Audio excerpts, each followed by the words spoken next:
Just waiting for that. I'm short on something. What am I missing, Pat? I gotta send it across. No source connected now. How do I start it? Start, Pat.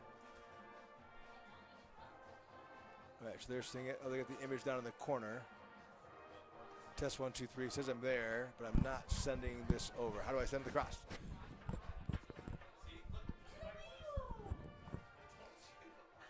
Screenshot preview, set color, set it across. So maybe I won't have an image because I'm too stupid to remember how to do it. But I think we're actually, it's getting nothing. It's got a black image. I don't like that because it's going to throw people off. Yep. But we got the recording coming through. You can hear me a little bit. Yep. I can hear you a little bit. So I think we're almost ready to go. Test. Yep. Yep, I can hear you really clear. Now the question is, I just got to remember how. There's got to be something I'm missing here. The stream key is there. Center of the cross. That's working. Output. There's something else I got to do to just tell it to go. Oh, come on, Patrick.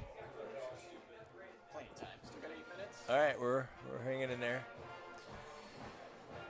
So there's something I have to do to tell it to take.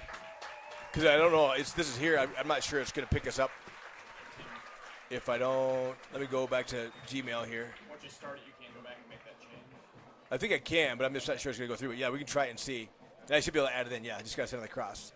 Let me do. I sent it to itself. What do they say? Broadcast procedure. That's a good thing to search for. Oh, get rid of Twitter. The heck. Here, procedure starting new broadcast. Open YouTube Studio. Contact live. Set present. Float over. View and live. Arm 2. Copy. Oh, it's Wirecast though. Crap. It's our prior. It's not OBS Studio.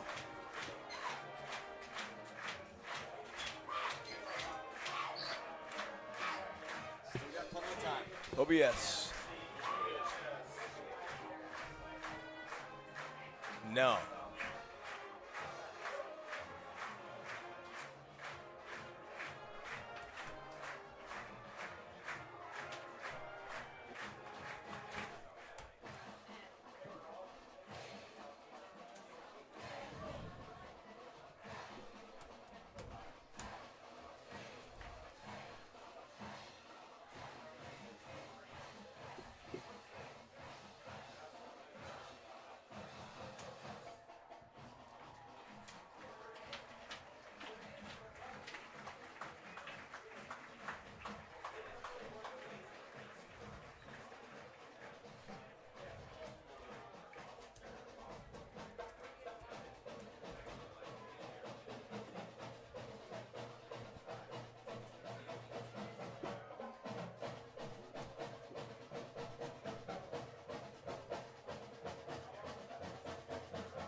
Referees and umpires for tonight's game. Referees Tim Stovey from Urbandale. Umpires Eric Crawford from Shaydell.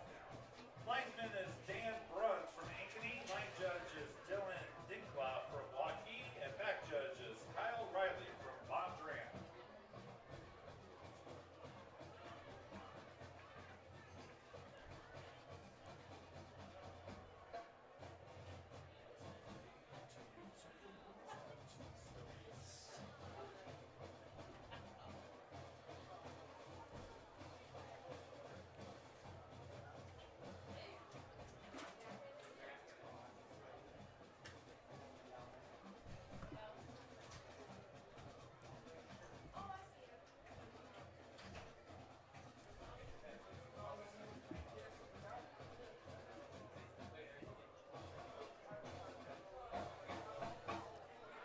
Test 1, 2, 3, 4.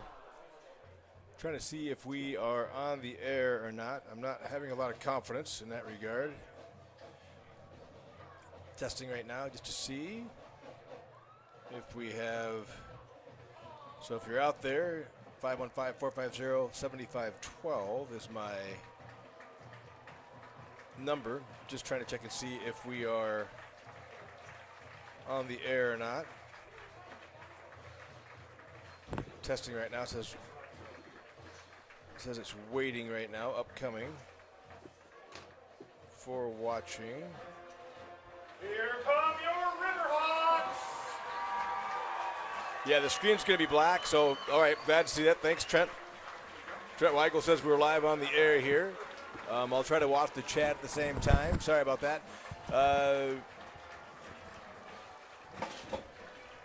Once again, this is Pat Starr here along with Carmen Wilson. Carmen Wilson. So we are at Mason City.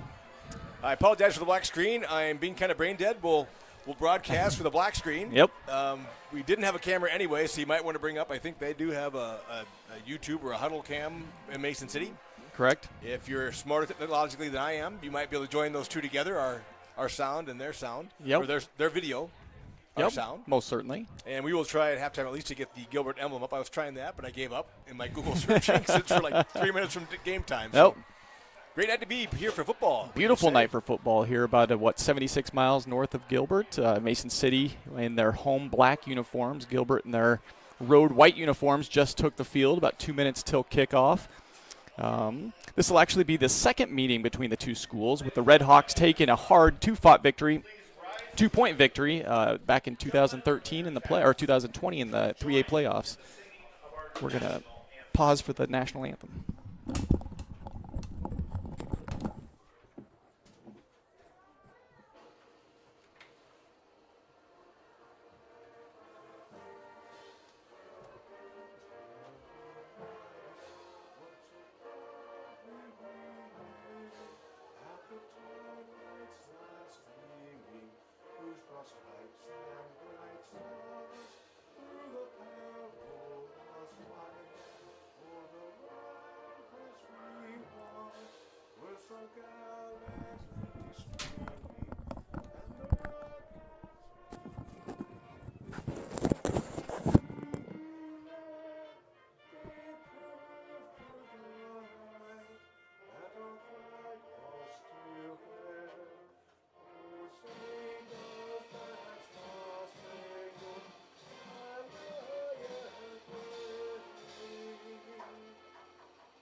We are one minute till game time. Just to kind of recap here, this will be the second meeting between the two schools, with the Redhawks gaining a hard-fought two-point victory back in the first round of the 3A playoffs during the 2020 COVID season. This season, the Tigers come in tonight's matchup riding momentum as a two-game winning streak and ranked 10th in Class 4A according to the Cedar Rapids Gazette. Mason City themselves come into tonight's game after dismantling Marshalltown last Friday night, 32-3. They're led by senior quarterback number 10, Braden Miller, who is his first year leading the offense for the Riverhawks. He tossed for nearly 170 yards last week and had 70% completion percentage. His top targets so far this year are a pair of sophomores, number 1, Drew Hobart, and number 85, Ty Sanchez Evans. Hobart isn't the biggest receiver at 5'10", 145 pounds, but he is fast, and he is third, actually, in the tied for second in the state with receptions, including an 85-yard touchdown last week. Sanchez Evans is a big 6'2", 250 tight end that Miller will target down the field. You'll notice first thing up front, though, is that the Riverhawks are massive along the offensive line with a nearly 20-pound advantage at around 240 average across their offensive line. Key matchup for tonight's game, after talking to DC Jake Hansen, is tonight's game will be Gilbert's all-everything linebacker Will Hawthorne spying Miller as he likes to roll out of the pocket on pass plays, and Cam Stevens as he looks to shut down Hobart in coverage. But as Pat said, it's a beautiful night for football You'll hear, like I said, you'll hear a familiar voice along with me tonight. With me is legendary longtime PA announcer for the home football games, Pat Starr, is with us. And Pat, it looks like Gilbert is going to receive the opening kickoff here. Yeah, I missed the toss. I'm sorry. That's okay. But, Carmen, they won it. They're going to go, for those of you doing radio style, they're going to be Gilbert going right to left. Yep, exactly. In front of Carmen and I. So east to west in the way we're facing. So Carmen and I are facing to the north. Yep, and I am sorry. Gilbert is actually kicking off. So the black uniforms are kind of throwing me off. So, yes, again, Gilbert is the away white uniforms. We're the whites. Thank you. I had the same problem. We've had 2 home games in a row. So that's right. Bear with Carmen and I, as I was assuming that was us as well. So Gilbert will kick off from left to right. So Gilbert in the white uniforms. White uniform, black numbers, black pants. Kicking off on the left side. And kicking off to the Riverhawks in their all black with the white letters. And Matson lines up with the kick. And Riverhawks take it at about the 8-yard line, get to about the 10, 15, come to the left side of the field. And as Cam gets to about the 30, 35, still on his feet, to the 40, down the sidelines, about the 43-yard line. Tigers had a few chances there, Pat, and just kind of ran through those tackles. Yeah, credit to Owen Matson, the kicker there. I thought he was going to go all the way. Owen stepped around, was able to fend off a block. Didn't take him down, but slowed him down enough for the Tigers to catch back up and take him up. A great return. Great start for the Riverhawks. And that was that number 1, Drew Hobart, that I had mentioned, their big play wide receiver. And he is fast, as you said. He went from the far side of the field to the near side of the field in a heartbeat. So Miller is out of the shotgun. And fakes the handoff up the middle, looks downfield, has a receiver, and just overthrows him about the 20-yard line. He had Hobart down the field, but good coverage there for the Tigers. Bring up 2nd and 10. Yeah, the Tigers got to get reduced to the numbers again, but Nace and Short were both back there. Triple coverage, really. I mean, it was a great pass, thrown the only place that the receiver could have caught it over his outside of his reach there. And Steve was back there, too. Gabe Fierce, number 21. Gabe Fierce back there. So. And Alden Short, of course, had an interception last week, almost 2, so certainly a big play defensive back. Miller is out of the shotgun again. Hobart goes in motion, and they hand it off to him the right side. The Tiger, Hawthorne, slams him down for about a 7-yard loss. Nice play there by Will Hawthorne. Hawthorne in there quickly. Also in there was Nace again. Braden coming in on the far side of the field. He's the cornerback on that far side of the field. It's a great defensive stand there by the Tigers so far. Yeah, we'll bring up a 3rd and 15, it looks like. And, the great push there by the left side of that defensive line. It looks like Van Cleve and a couple others there got good penetration. But like I said, it'll bring up 3rd and 15. Miller in the shotgun again. And he is back to pass, rolls out to the right. He does have a receiver downfield, number 11, just overthrows him. That is number 11, Reed Kruger. And he was open on that far side. He was, yeah. If he would have caught it, he still would have been running. So the Tigers catch a break there. And that'll bring up 4th and 15. And on to punt here is likely number 77, Brody Lee. And Van Cleef, by the way, with a little bit of pressure, the quarterback made him get rid of it maybe a little bit earlier than he wanted to. Great.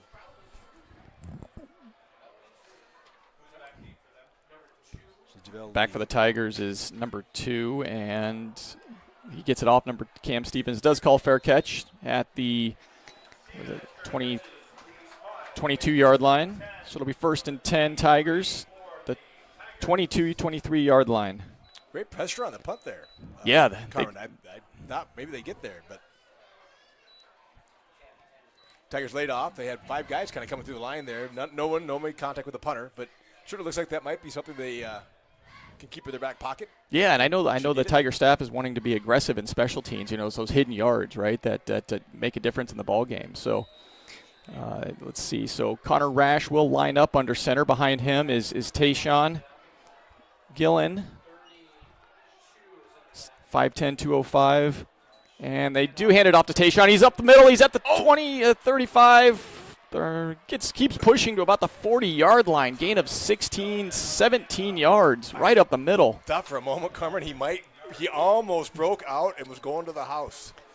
He did. Yeah, there was a hole. I mean, the left side of that offensive line with Charlie Schreck, Mason Griffin, and even Ryan Hawk, they certainly opened up a hole for him. So that'll bring up 1st and 10 at the 42-yard line. Great first play for the Tigers. Rash under center again, and this time he does hand it off up the middle. Number 21, Fierce. Or is that? I missed the number. Did it go? Okay, perfect. Yeah, I was Gillen looking for again. that. Did the inside handoff? Kind of I don't know if it's not really an RPO, I guess, but it's almost like an option because he had the option to pitch it too. Option. Yep. So he gave it inside to Gillen. This time, the nice job by the Riverhawks inside of the interior line kind of shut that one down. That's right. The loss of yards will bring up 2nd and 11. Tigers on their 41-yard line. Rash now out of the shotgun.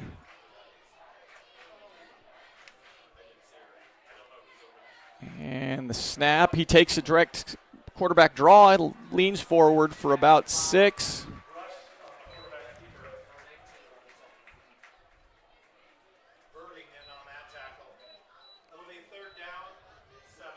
About 3rd and 7. 3rd and 7, 3rd and 6. I can't tell. Maybe 3rd and 6.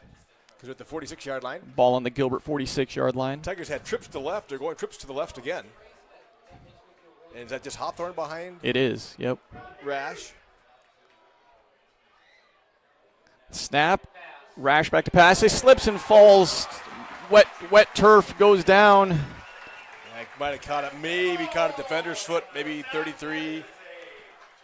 Just went down. Yeah, that's about a 5-yard loss, so it'll bring up 4th and long. Tigers will come back out and punt themselves. Jaden Williams there. So they did the fake screen to that left-hand side, and they did have a receiver streaking, but Rash just, like I said, I think he might have caught a foot or something in the moist field, like you said, Carmen. You're right. But he hadn't broke free, and Rash went down. So. And Fierce back to punt. Gets a good, nice punt. Fair catch at about the 30, 31-yard line. But number 9. That is, sorry, I'll get it soon. Drayden Witt. So the Riverhawks will take over 1st and 10 at about the 31-yard line. Two kind of feel you out series by both teams, I think. Tigers found they can run the ball a little bit and going to have to take a little bit of that pressure away coming up the middle on the pass plays to buy a little extra time for themselves. So it looks like Braden is out of the shotgun. He hands it off to number 2, Riviera up the middle, and he maybe gets a yard. Good push there by the defense, Tigers defensive line up the middle. That's 78. Gillen came in too. Gillen, yep, from linebacker position. Mason Griffin inside of the line there. Interior, the defensive line doing a nice job. Yeah, they're holding up pretty well. And so that'll bring up 2nd and 9. Miller again out of the shotgun. Riviera offset to his right. They've got trips to the left. Miller back to pass. Rolls out to his left. Nobody really open. Kind of just throws it away. Tried to hit number 11. But that is Reed Kruger. Kruger again, yeah. Looks like it might be one of his favorite targets there. Yeah. That'll bring up 3rd and long. 3rd and 9 from the 32 for the Riverhawks. Pressure from Gillen there on the outside. So Gillen on the outside playing defensive end. Just kind of went at the quarterback, kind of made him get rid of that before maybe 1-2 once again as he was moving outside. Took away the scramble anyway, which is right. Great. Oh, exactly. So 3rd and 9. Miller out of the shotgun. And it's a high snap. He does get it, and it's a screen to Riviera. Catches it, but only gets about 2-3 yards. So it'll bring up 4th and 6. Bottom of that tile is Charlie Nix, along with Bowen Cruz. Good play there by the Tigers. So bring up 4th down. A little screen pass. I thought that might go someplace. They had some blockers out there, but nice job by Tigers getting through the blocks and shutting it down in a hurry. So back to receive the punt is number 2 and number 5, Alden Smith. Or number short, yep, and Cam Stevens. Yep. And the punt is off. Alden Short lets it hit the ground, and it takes a Riverhawks bounce. It goes bound to about the 24-yard line, 23-yard line. So they seem content as I'm watching this, and it's hard to explain to people unless you're watching on the Riverhawk huddle. but they're kind of letting the Tigers come through. They are. With the fact that they can then send all their people down to defend the run back, and that their punter's going to get it off before Gilbert gets there. Yeah, no, I mean, yeah, their kicker, number 77, Brody Lee, did a great job of fielding that punt or fielding that snap and getting it off quickly because the Tigers were coming hot in pursuit. Like nine Tigers. I keep thinking we're going to block it, but he's getting it off very well. So, again, Tigers take over at the 23-yard line. Rash is under center. Cam Stevens in motion, but hands it off to Hawthorne up the middle, and he keeps going, keeps pounding his legs, and he gets a first down. He was stopped 5 yards before that. He actually gained 13 yards. Very much like that first run of the game by Gillen, just up the middle and just kept the legs churning. Yeah, exactly. It's that yards after contact, right? I mean, just refusal to go down. At 6'2", 230 pounds, that's a big Will Hawthorne coming at you. So 1st and 10 from the 37 now. Again, Rash under center, Hawthorne behind him. Cam Stevens in motion, and they do hand it off to the Hawthorne again off the left-hand side, and this time he goes for about 2.5 yards. Hawthorne, the ball carrier, picks up about 3 yards. He's taken down by Carter Clemsrud. It'll be 2nd down. Yeah, that tackle was by number 4, Carter Clemsrud, 5'9", 142-pound junior. 2nd and 7, ball at the 40-yard line, Gilbert's own 40-yard line. Rash surveys the defense, goes under center. Oh, drops the snap, picks it up, and he falls forward. Actually gains, yeah. Keeps the legs moving. I think gains about 4 or 5 yards, bring up 3rd and 2, 3rd and 1. Great job by Rash. That ball's on the ground. He picked it up and just headed straight upfield. 3rd and short. Because that was like a dead-on play. That was just a It broken was, play. and it was weird because Mason City almost stopped Right. playing. Right. This is where you usually go to Hawthorne on 3rd and short, but they're stacked in tight on the Mason City side. 3rd and 1. It's a quarterback sneak. He falls forward for 2 yards, maybe more. First down. He stepped forward and he moved back. I don't like He did, yeah. I think he still got it. Yep, they're moving the chains. I saw the far official coming in well in front of the first down marker, and as soon as he came in, he went diagonally in. Yeah, he took about a yard off. That's like, I don't like where this is going. 1st and 10 Tigers at their own 46-yard line, but they've been able to move the ball, on the ground. They have. That's another first down. So they've got 3 first downs, 2 first downs this drive. Rash looks over the defense, gets under center. And this time, it's a flea flicker. He drops back to pass. There's nobody open. He's scrambling to the left and is slammed out of bounds about a yard short. I'd like to see a loss of a yard. I don't think we will, but 3 guys kind of pounded him pretty hard. They did, yeah. And they needed to drop the. That's the other thing too is all the people who are helping out with the down markers. You've got to drop those when people come onto the sideline, because I have seen people get injured before. Yeah. Because you're holding that up and the player gets hit into the right. And a little late dropping it. I don't think they thought wrestlers go down before then. He kept chugging the legs a little bit. They did call a horse collar on that penalty, so it was a 15-yard penalty. Riverhawks did a great job on initial pursuit, kind of blew up that flea flicker, and then Rash had to improvise, scramble to the left, and got thrown out of bounds, but it ended up being a net gain. So now it's 1st and 10 at the Riverhawks 42-yard line. Rash under center and hands it off to Cam Stevens up the middle. Gets it to about the line of scrimmage. Yeah, not a lot there. There wasn't, yeah. It's kind of mixing, trying to watch and see what's going on here. I can't see their defense, but there are times there are big holes there when, like, Tayshawn got his first 15-yard, 17-yard gain, and Will, but they've stacked it up inside lately. Yeah, I mean, really, they've only got 3 defensive linemen, but they're pinching the inside, right? They're trying to cut off that dive that Gilbert's had such success with. Yeah, they've got 9 guys within 3 yards of the line of scrimmage here. Two kind of back in the safety-ish position. Rash with a quick pass to the left-hand side. Gains a couple yards. So they're down to the 36 of the Riverhawks. 3rd and 8, as Carmen said. That pass was to Ian Eldred. He had a big play last week with that touchdown catch. And I mean, 2 games, 2 touchdowns, actually 3 if you include the scrimmage that they had against Roland Story. 3rd and 8. See what the Tigers come up with here. And Rash hands it off to Hawthorne. Leans forward for maybe 1 yard. Gets to the 35-yard line of the Riverhawks. Bring up a 4th and 7. The Tigers are kind of playing that into 4-down territory. Would have liked to get a little bit more there, try to get half of that, 7 yards or 8 yards. Just got a couple of those, so. Yep. 4th and 5. Be a big play here for Gilbert. Yeah, Tigers bringing in 2 receivers, Alden Short and Ian Eldred. And Hawthorne behind Rash, who's under center. 1 wide right, 1 wide left. And Hawthorne behind him.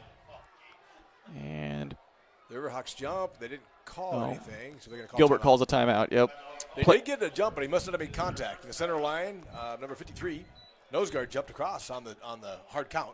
Yeah, I wonder what. But I don't know if he just maybe didn't make contact. That could be. Play clock was down, too. It was at 0 when we called timeout. So long play to develop, but we'll see what Coach Van Winkle and Lunt draw up here in the huddle. I made a comment last week when it got to be 4th down that they were using sticks and bottle caps down there on the field. Yes. So we'll see. We'll see if what they find down there to draw up a play. Well, this is definitely a tough place in the field for all of you who follow, whether it's high school or college. You're at the 34. It's a 51-yard field goal, so even in college, that's a long kick. That is a long kick. It's a very long kick. But you don't net much on a punt. Trying to down it inside the 10 if you can. But so you feel like maybe a more common thing in more recent years is going for it. Mm-hmm. You're at this, well, the way the Tigers' 34. defense have been playing, too. Exactly. I mean, really, your net gain here, like you said, is only going to be 20 yards if you end up punting it away. Exactly. Kick it in the end zone, and you only gain 14 because it'll be at the 20. So I think it's a good play. I like the aggressiveness of the play, and like Carmen said, you put it on your defense if they turn it over on down. So 1 wide right, 1 wide left. Offensive set, Rash under center. He drops back to pass, and he has Eldred open. Just threw him to the He threw to the outside shoulder, and Eldred went inside.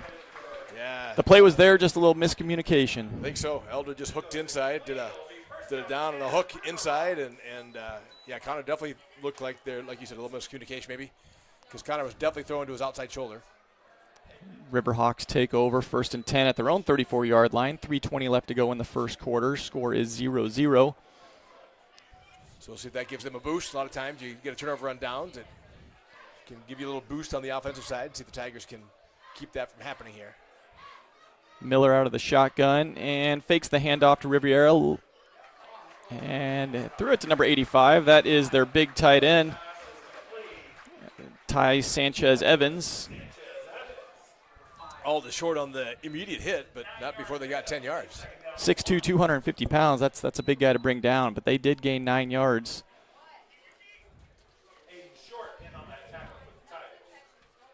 Well, the playbook is 100% open now in 2nd short. You pretty much have carte blanche on what you want to run. We'll see if the Tigers can stop them here with 2nd 1, ball on the 43-yard line. They're throwing 3 wides on the Riverhawk. Miller does hand it off to Riviera up the middle, and the Tigers blow him up. Loss of 1-yard line, but I think they threw him down 3 yards behind the line of scrimmage. Great pursuit there by the Tiger defensive line. Lewis there with a great penetration. And then Hawthorne kind of came in and finished it up, but Levi met him. And just no room to run for the Riverhawks up the middle. They've had no success. That was fantastic. Great defense by the Tigers. It was, as Carmen said, it was 2nd and 1. It's one of those ones you can throw deep, figure now you can get 1 yard on 3rd down. Now they're down 3rd and 3 now from their own 41.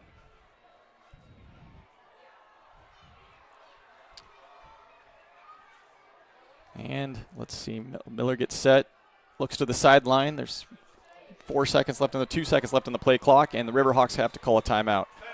Same thing Tigers did. I think they did try to get a jump, and we had, I'm not sure who our inner lineman was. He started the jump a little bit, didn't get into the neutral zone, but he did kind of jump out of his stance and got back. And then so the Riverhawks do the same thing we do. Yep. Go hard count, go long count, try to get you to jump outside, get the 5 yards the easy way. And it didn't happen. It didn't happen. Nope, exactly right. So Riverhawks going with 4 wide that time. So it looked pretty wide open look for a 3rd and 3, but they seem that they make themselves, as you mentioned, I think he said 170 last week, 353 for the year, so he's 180, averaging 175 yards a game passing. Yep. And as he said, 21 for 35 on the year. So right at 70%. And you could tell, I mean, they certainly, at least according to tonight already, halfway, mostly due to this first quarter, they prefer to pass at least. They've found no success running on the Gilbert defense. Riverhawks break coming out of the timeout.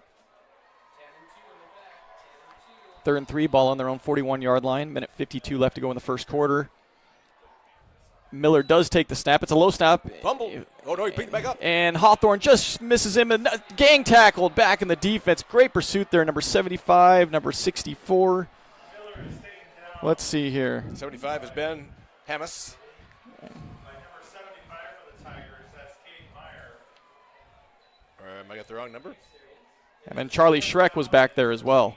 Nice job. Great defense. That was a Great, yes. huge loss. 10 yards lost. So they must have a different roster than I have. I have number 75. Great defensive stand by the Tigers. 4th and 15. They're punting it away. So Brody Lee does go back to punt. Tigers about block it again. Gets the punt off. It lands at the 41, but takes a Riverhawk bounce. Will land around the 29-yard line. And that's one of those ones I always watch these games, Carmen. It's always fun. Everybody wants to be the guy to down it. Yep. And that ball, I think, was actually going to roll another 2 or 3 yards. Right. Which is just being aggressive. Not a huge thing, but it's kind of like you had 5 guys around the ball. It's like you can let that just roll. And if it rolls and takes 10 seconds off the clock because it's rolling slowly, you're just and, of course, we're all the fans in the stands, right? Just run up and fair catch it. You would have saved 15 yards on that bounce, but there's a reason, right? Exactly. Very smart to get away from that. That ball was kind of knuckling down there. Yep. Yeah, if you do that, you take a chance on fumbling it, and now next thing in a huge play. So avoiding bad plays is huge. Tigers got a 1st and 10 at their 28-yard line. And they hand off to Hawthorne off the left side. Keeps fighting, refusing to go down. Still doesn't go down. Does gain 5 yards. That was a great run by Hawthorne. It was. So, gain of 5 to the Tigers at their own 35. He doesn't go backwards very often, you know that. No, he does not. Even when he gets hit, he's falling forward for positive gain. Tigers in the huddle, 2nd and 5. 34 seconds left to go in the first half. First quarter. The last play, depending. If they do another running play, they may be content. We'll see what they do here. Rash is under center. And the handoff up the middle. Nope, I'm sorry. I missed it. Did he keep it? Rash has it. Rash kept it. Okay. Yeah, it was that option play, and Hawthorne, it was fake to Hawthorne up the middle, and then looked to pitch it to Fierce, number 21, and it looks like he kept it, but he did lose. Yeah, big loss. Well, not a big loss. They stopped. They luckily did not give him credit for. They stopped the play.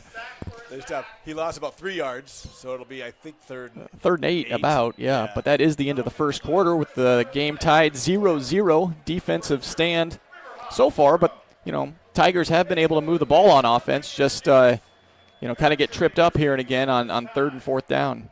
Pretty quick first quarter. Yeah, oh yeah. I'd like to see the defensive stats, what the Riverhawks actually have, because I think they only got 1 first down. Yes. Yeah. I think so, too. Yeah, Gilbert has moved the ball at times, so I like that. If you look at the game from the Gilbert perspective, they've gotten 4 first downs, I think, throughout the set here. Couple sacks. Nice job by the Tigers on defense, and have shut down the Riverhawks, and they needed to. But if you're the Riverhawks, you haven't played immensely well, and still 0-0. So that's right. Tigers are 3rd and 8 from their own 32.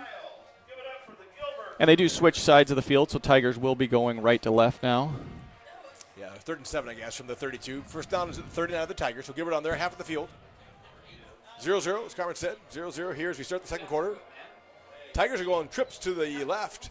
They've done 2 things out of this so far. They've tried to do a fake pitch and a deep throw. And I think they did the flea flicker out of this as well, so we'll see what the... They also try to bootleg to the opposite side of the field. Oh, fumbled through Rash's hands. Did he fall on it? I think the ball's still down. And I believe the Riverhawks do recover the ball. Riverhawks recover the fumble at their, the 20. maybe the 19-yard line. Yeah, huge play for the Riverhawks. I think it was number 22 that I think smacks doubled on the recovery. Rash, that's a tough thing not to do, but Rash tried to pick it up to make something out of nothing, and as he bent down to pick it up, there were two Riverhawks too close to I don't think he knew that, but grabbed it before he could field that. That's one of those ones, a lot of times you just got to get on, just cover that ball up. It almost makes you think it was a screen because, I mean, those defensive linemen got through the line pretty quick. All over him. Yeah, snap, just snap a little high, I don't know, or maybe before he's ready. I didn't. Riverhawks handed off to number 2, and he's still going. Yep, he falls forward for a gain of 8. Down to about the 11-yard line. So first big change, I guess, in the game here is fumbled snap or snap over the head of Rash. Taken out of his hands by the defense and recovered, and now the Riverhawks in great field position. Fierce with that tackle, but yeah, the Gilbert defense is going to have to bow up here. Riverhawks at the 8-yard line. Miller takes the snap, does hand it off to Riviera up again in the middle, and he walks into the end zone. Touchdown.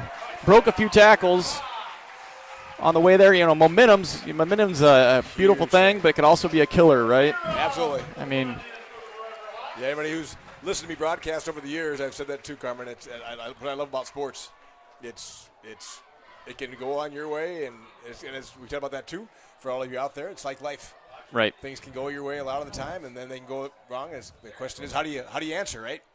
So we'll see. The Riverhawks have people all over the field. Yeah, the quarterback Miller is still out there, and it's a direct snap. They actually snapped it sideways, which is interesting. I don't know if I've seen that. But they get the 2-point conversion. They did. They had all 11. So they had the quarterback behind the center. And then all the other guys were all spread out all over the field. Yeah, they were on the hashes. And they basically, the snap was almost like a sideways pitch. And I don't know the rules of snaps, so I assume that was legal. But he snapped it kind of sideways back to, I think it might have been a running back, at about the 5, and he had 2 blockers in front of him and just went straight into. Now, the Tigers have probably seen that on game film. Right. It's a very aggressive play call, though, in the first. Absolutely. I've not seen that formation, but that would be tough if you're the Gilbert Tigers, because you put 2. You got to put at least 2 on the center and the quarterback, because otherwise, the center's just going to block a guy one way, and the quarterback can easily go around it. So you pretty much got to scatter all your defenders. They had a set of 3, a set of 2, a set of 2, a set of 3, and I think maybe 1 on the far outside. So smart move on the Riverhawks side. They're up 8-0 here with 11:11 left. Number 77, Brody Lee, puts the ball down for the Riverhawks. Going to kick it off at their own 40-yard line. Back for the Tigers is number 22, Wyatt Pink. And you're right, I think maybe it is Nash Hansen. He's usually back there. I can't see the number. I think it's Nash. It is Nash. Yep, there we go. The kick is off. Nash will field it at the 5-yard line. Gets to the 10. 15, stretches the line of the field, gets to the 20, 25, 30, pushed out of bounds, thrown out of bounds at about the 35-yard line. Nash Hansen with showing his speed there, getting to the outside. But I felt that hit up here. I did, and I'm having been a running back and a quarterback, whatever. Every time I see that was probably not late, but the hit was initiated outside the out of bounds line. So yeah. And then he tackled him and dragged him down about 3 to 4 yards outside the field of play. So no call. No call. Not a big deal. I mean, it was a good hard hit. Good return though. First and 10 from the 35-yard line. Yeah, good speed by Nash. So see if the Tigers can answer. Rash pitches it over to Wyatt, who goes to the right side. And nice play, nice cut. He falls forward about 8 yards. Nicely done. That was a good read. He could have taken it around the outside, and I think they would have stretched him all the way to the end line. And I don't know that he would have gotten but a couple, but he did a nice job of reading the blocks and cutting up inside. Yeah, it's like the old Madden play. You hit the L button, right? The L1 button, and you just do the juke move that if I tried to do today, I'd blow an ACL. But second and second now. Rash is under center. I believe Hawthorne is behind him. Pink does go in motion again. But they do hand it off to Hawthorne up the right-hand side, and he is still going to the 40, 35, 30-yard line. Oh, my goodness. Just blew through the line of scrimmage and carried men. You know, he wasn't touched for about 20 yards, but then, like you said, he carried about 3 defenders, another 20 yards. He is all the way down to the Riverhawk 28. Good answer by the Gilbert Tigers after the fumble and the quick hit touchdown for the Riverhawks. Tigers are answering in style.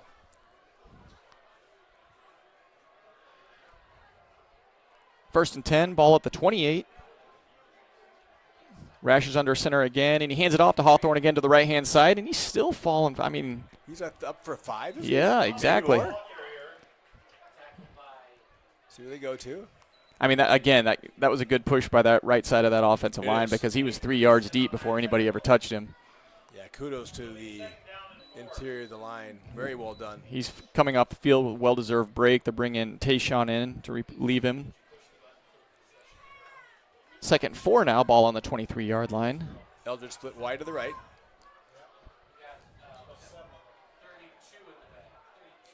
And Pink in motion. Rash does hand it off to Tayshawn up the middle, and he falls forward close to the first down. I think he's maybe about a half yard short, but it'll be 3rd and 1, third and short. inches, third and yeah. Yeah, very well done.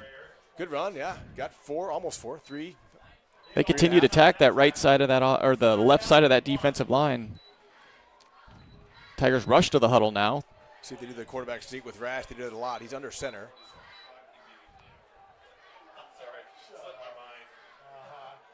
He does do the quarterback sneak. Oh, Keeps his great legs job. running. He's still going. Got 5-6 yards. Can't beat a 5-yard run on a quarterback sneak. Not at all. No. It'll be 1st and 10 at the 19 for the Tigers. I know I'm pretty old school, Carmen, but I'm a big fan of that quarterback sneak on short. Yeah, right under the center, Just go to too. center. Yeah. We used to do it with there was no call. I would just tap the center, and he would snap it, and everybody on our line was watching the ball. And when the ball moved, they all fired off. Yep. But it kept the defense from jumping the gun. They couldn't see anything, and it's just a very well done. Nice job by Rash, keeping the legs turning. 5 yards.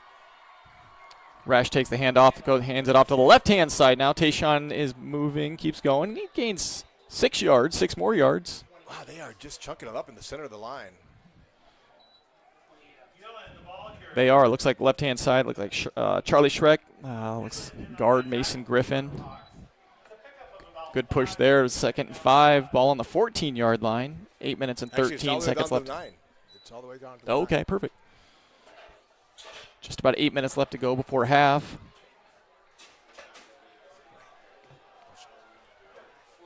Ten seconds left on the play clock.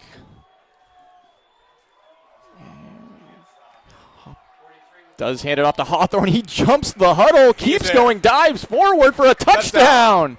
What a oh, my goodness. Go ahead and try to explain that one, Carmen. That was a beautiful run by Hawthorne. Yeah, it was a dive to the right-hand side, and he got about 3 yards, jumped over a defender, and then got a little gang tackle there, but then dove for the goal line and stretched across for the touchdown. 9 yards. Great run. What a great series by the Tigers. Yeah, not one pass play, right? I mean, just ran it right down the field. So Tigers are going to kick it, what they usually do, down 8-6. They'll just take the PAT. Yep, number 18, Owen Matson. Bowen Cruz is the long snapper. Snap is down. Kick is up, and it is good. It's good. Ethan Rash on the hold. So with 7:49 left to go in the second quarter, Riverhawks 8, Gilbert Tigers 7. That is absolutely how you answer. That's exactly what you needed. Yes. Yep. Tigers have moved the ball a little bit all the game. They just haven't been able to push it down, and Riverhawks kind of punch him in the mouth there with that fumble recovery and touchdown on the 3 or 4 plays later. Gilbert steps right back in. Man, that was just a great drive. It was nothing fancy too, right? It was dive to the left, dive to the right. Yeah, exactly. Hard-nosed football. There was a pitch to Wyatt Pink in there, but outside of that, it was basically the Hawthorne and Tayshawn show with a couple quarterback sneaks in there. Yeah, I would say the great job by Pink. He got, we said 15 or 20. I can't remember how much Yeah. on the outside one, but everything else was between the tackles, just straight down the field. Good job by the Tigers establishing dominance, which is, thinking about, you mentioned how big the line is. I'm just surprised that, I mean, nothing against our Gilbert Tigers. I mean, when you're outweighed by 20 to 30 pounds at every position, the Tigers did a phenomenal job of opening up holes, as you said before. Yeah, and I mean, we were just talking about momentum, and you see the Tiger, faithful over there. They're jumping up and down. So Matson will kick off. And deep It's 15. Matson does have 4 touchbacks on the year, so it does have a big leg. One, I think, 23. So one is the deepest player for the Riverhawks. That's Drew Hobart. As Okay. Carmen has mentioned, he's got the wheels. I don't even have a 23. Maybe it's 15, maybe it's 25. Victor Swai on one side. Okay, the kick is off. It is fielded by the Riverhawks at about the 10-yard line by number 19. Gets to the 20 and falls forward for about, just past the 20-yard line. I think Gillen was the first one down there. Yeah, I think Gillen got him down there. Tripped him up, and nice job by Tayshawn getting down. 1st and 10 now at the 20-yard line for the Riverhawks. 7:43 left to go before the end of the half. This might be the worst starting field position the Riverhawks have had, actually. Well, anything's better than the 19, Gilbert 19. Yeah, that's true. All right, so Miller is out of the shotgun. I believe Riviera is offset to his left. High snap again. Pulls it down. Pass is complete to number 9. And that is Drayton Witt. 7-yard completion. Nice tackle there by Braden Neese.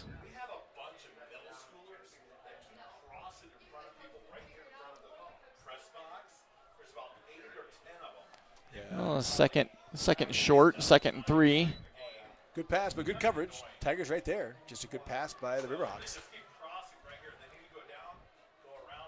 Miller takes the snap, looks to pass again, surveys the field. And there is a flag down, and he is tackled there.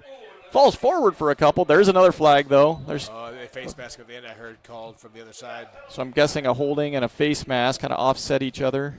So if they offset, they'll just replay the down, I would guess. Great coverage by the Tiger secondary, though, because he looked down the field. He had 3-4 seconds and just really didn't find anybody. Yep.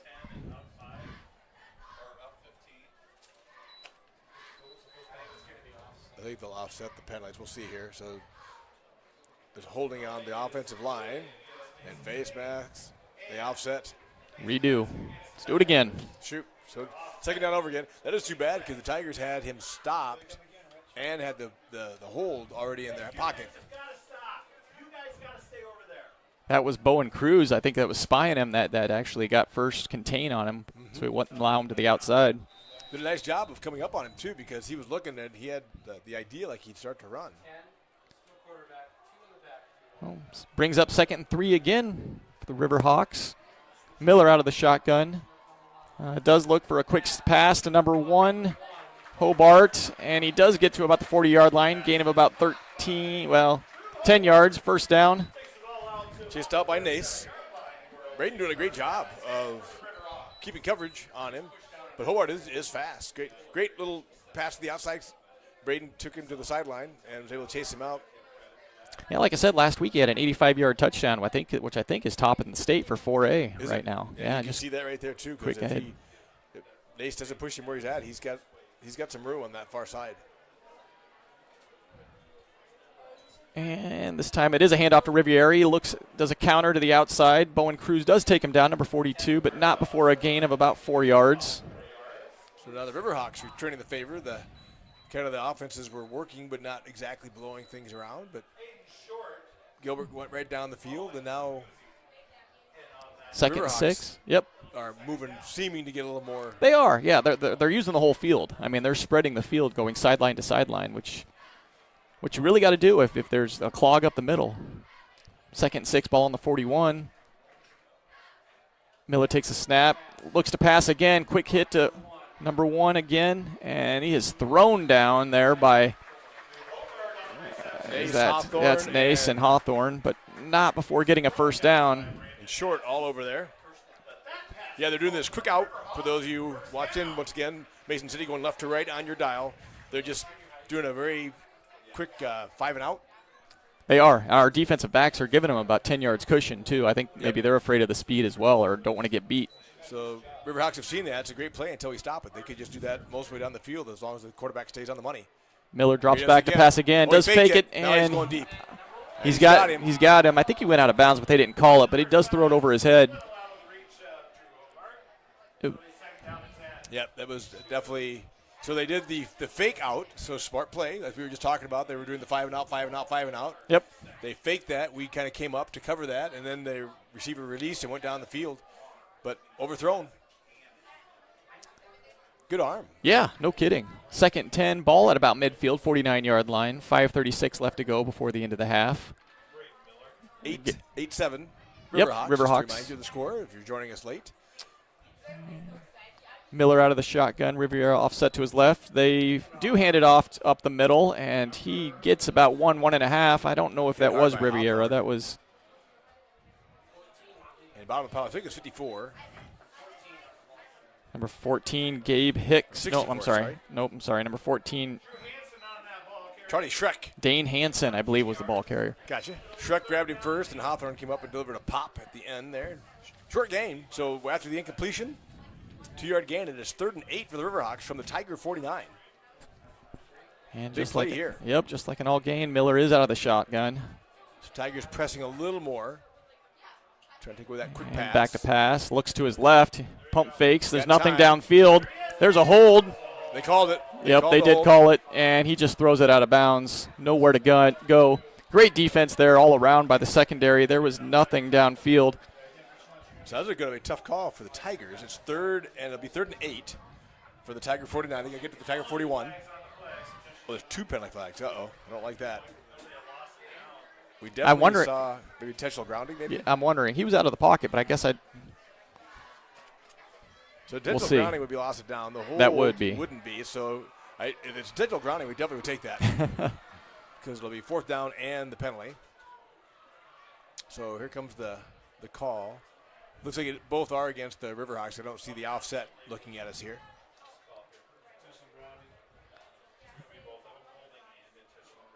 So there's the hold. They're gonna That's decline declined. that. Yep. And intentional grounding. Yep, so that's big. Like you said, loss of down. I think they mark it where the flag was thrown, I think. So you lose the – oh, no, they are packing it. They're counting it back. So 10-yard penalty, you think? No, looks like that's more than 10. Back to where he threw it, maybe? Yeah, that would make sense. They did bring their punter on, so obviously now it's 4th and long. Brody Lee back to punt. Back for the Tigers is Short's back there, and Short. I think it's Nash again. Nash again. Okay. So see if Tigers can get there. Riverhawks punting at the 25-yard line. Oh, that's blocked! Oh, did he get picked through it up. It did get it! He picked it up. Yeah. He's Blocked gonna by go to the end zone. Hawthorne. It is blocked by Hawthorne. Picks it up and runs into the end zone. And Tayshawn Gillen picks it up. They've been close all day. We They talked had. about it. It looked like a great chance, and this time Hawthorne did not pull up. He just went straight into the leg. If Hawthorne wouldn't have got it, there would have been 2 or 3 others there, though. I mean, that was a beautiful rush. They must have seen something on film because they've been going every punt hard after that punt. They absolutely have, and I think you're right, Carmen. And to be honest, I thought they could have got a number of them. That time, they must have talked to Hawthorne and just said, just go. Yeah. Because they've been being very careful not to rough the punter. Yep. And he just went straight into the punter because he was there well before he got the kickoff. He was. Oh, yeah. Great scoop and score for the Tigers. So on It's personnel issues, bringing in late. We got time, Better 14 seconds still on the play clock. Matson to kick, Cruz the snap, out of the hold of Ethan Rash. And it is good. Boy, he looks good on that kick. He does. Yeah, he's got a leg. Well, with 4:38 left to go in the half, the Tigers now take a 14-8 lead after a big block punt and scoop and score by Tayshawn. So Tiger defense right back on the field, but they'll be pumped. Oh, yeah. Oh, yeah. If there's ever a time to get back on the field, Yes, it's something yes, like after that, right? Yes, you're ready to go. You're like, give us another chance. So we had a kind of a calm first quarter. I mean, the ball was moved, but moored in the middle of the field to Sow. A couple punts on both teams or whatever. And boy, the fireworks started after the fumble by the Tigers. Yeah. They went down 8-0, and they have come back with 2 touchdowns in, well, it was 11-11 when the Riverhawks scored. And the Tigers have scored twice now in 7 minutes. The momentum is definitely back over on the Gilbert sideline. So Owen Matson to kick for the Tigers. Lines up at the 40-yard line. Deep once again is number 1. That's Hobart.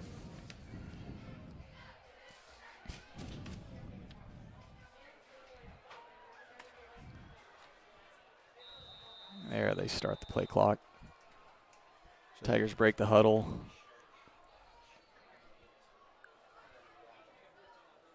It might be 20 and maybe 18 back with Hobart. Number 18 for the Tigers, Owen Matson to kick off. And there it is. It's going to go to Hobart, though. So taken at the 10-yard line. Gets to make some shake. Gets to the 20. Now they swarm him. Yep, gets to about the 20, 21, 22. Just nowhere to go. He went to the short side of the field, and there was a group of Tigers there waiting for him. Did a nice job making the first person miss, but you can see he's pretty shifty. Very shifty. And I want to give credit to Tayshawn Gillen was down there. When isn't he down there? Right. He's very well done. So he got there before to take away a little bit of that shiftiness of Hobart, because Hobart had to kind of make a cut to get by Tayshawn to start with. Right. Which then allowed slowed him down just enough to get the Tigers, and they had 6 guys on that tackle. So great job by the Tigers.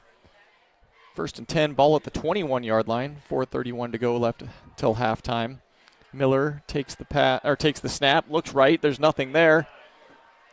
Does hit his big tight end down the field, catches it 3 yards short of the sticks, but falls forward for about an 11-yard gain.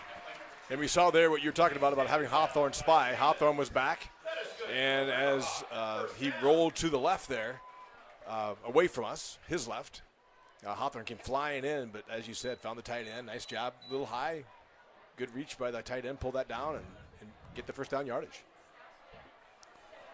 Yeah, the tight end, Ty Sanchez-Evans at 6'2", 250 pounds. That's a big target. That is a big target. He went up high to pull that down. Nicely done by him.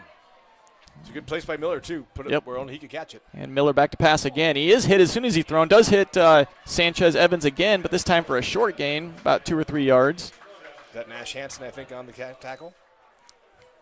Nash and Bowen. And Hawthorne did hit Miller as soon as he released the ball. You can see he's kind of hobbling just a little bit. Yeah, he's a little shaken up. Yeah, he's got his hand on his knees. Yeah, he's a little dinged up. You can hear him in the box saying that was a legal hit. He was there. Didn't hit him late. Just. It was a dangerous throw. That was to the long side of the field, really across your body. Definitely taking a chance there.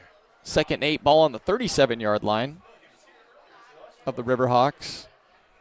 And Miller fakes the handoff, rolls out to the right, rolls out to the left. Beautiful throw to the. Have an arm? Oh my goodness! On a rope to about the 49-yard line. Coach out there by Nash Hansen, but what a great throw! He has got a phenomenal arm. Gain of 13. Yeah, I mean he was rolling out when he said it too.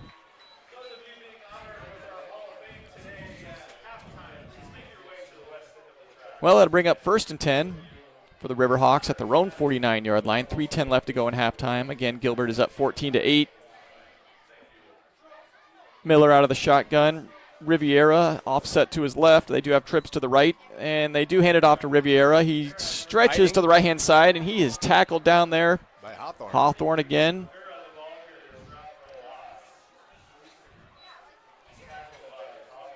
I mean, Connor Rash was there, too, to kind of help clean him up at the end. Just no running room for the Riverhawks today. Most of their damage has been when the Miller rolls out to his right or left and just does those quick outs.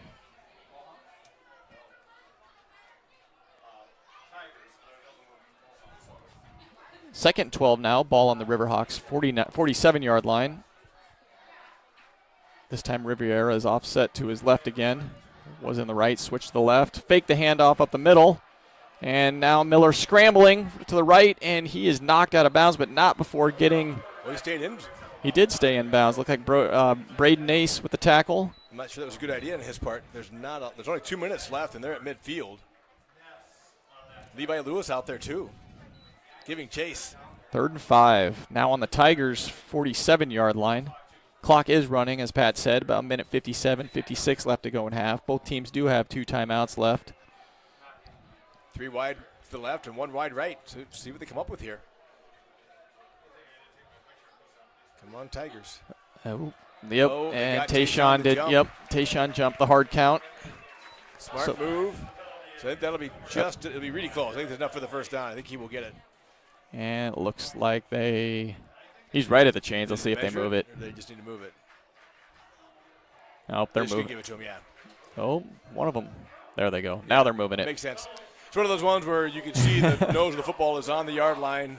The yard marker on the far side of the field is on the yard line, so you can just kind of say, Yep. I mean, you could stop the game and measure. But that does stop the clock, though, too. It does. 1st and 10, ball on the 39-yard line. Actually helps the Riverhawks out.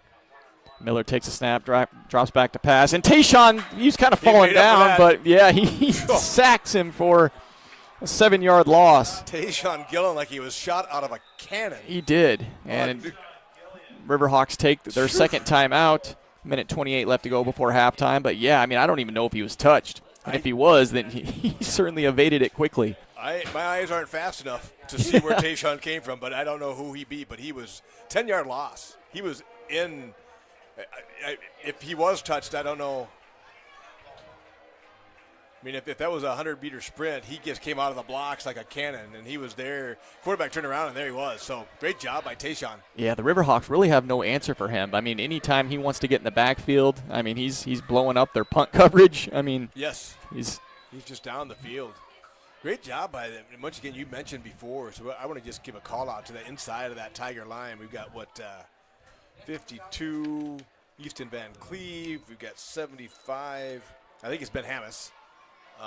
Yeah, I think so too. And 60 is Levi Lewis, Tayshawn Gillen, number 4. But they've been holding their own. The interior of that line has been doing a phenomenal job. Same at the linebacking core.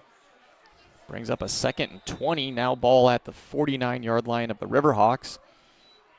Is back to pass, and he has nowhere to go again. Falls forward, mate. Nope, he actually is sacked for a loss of 1.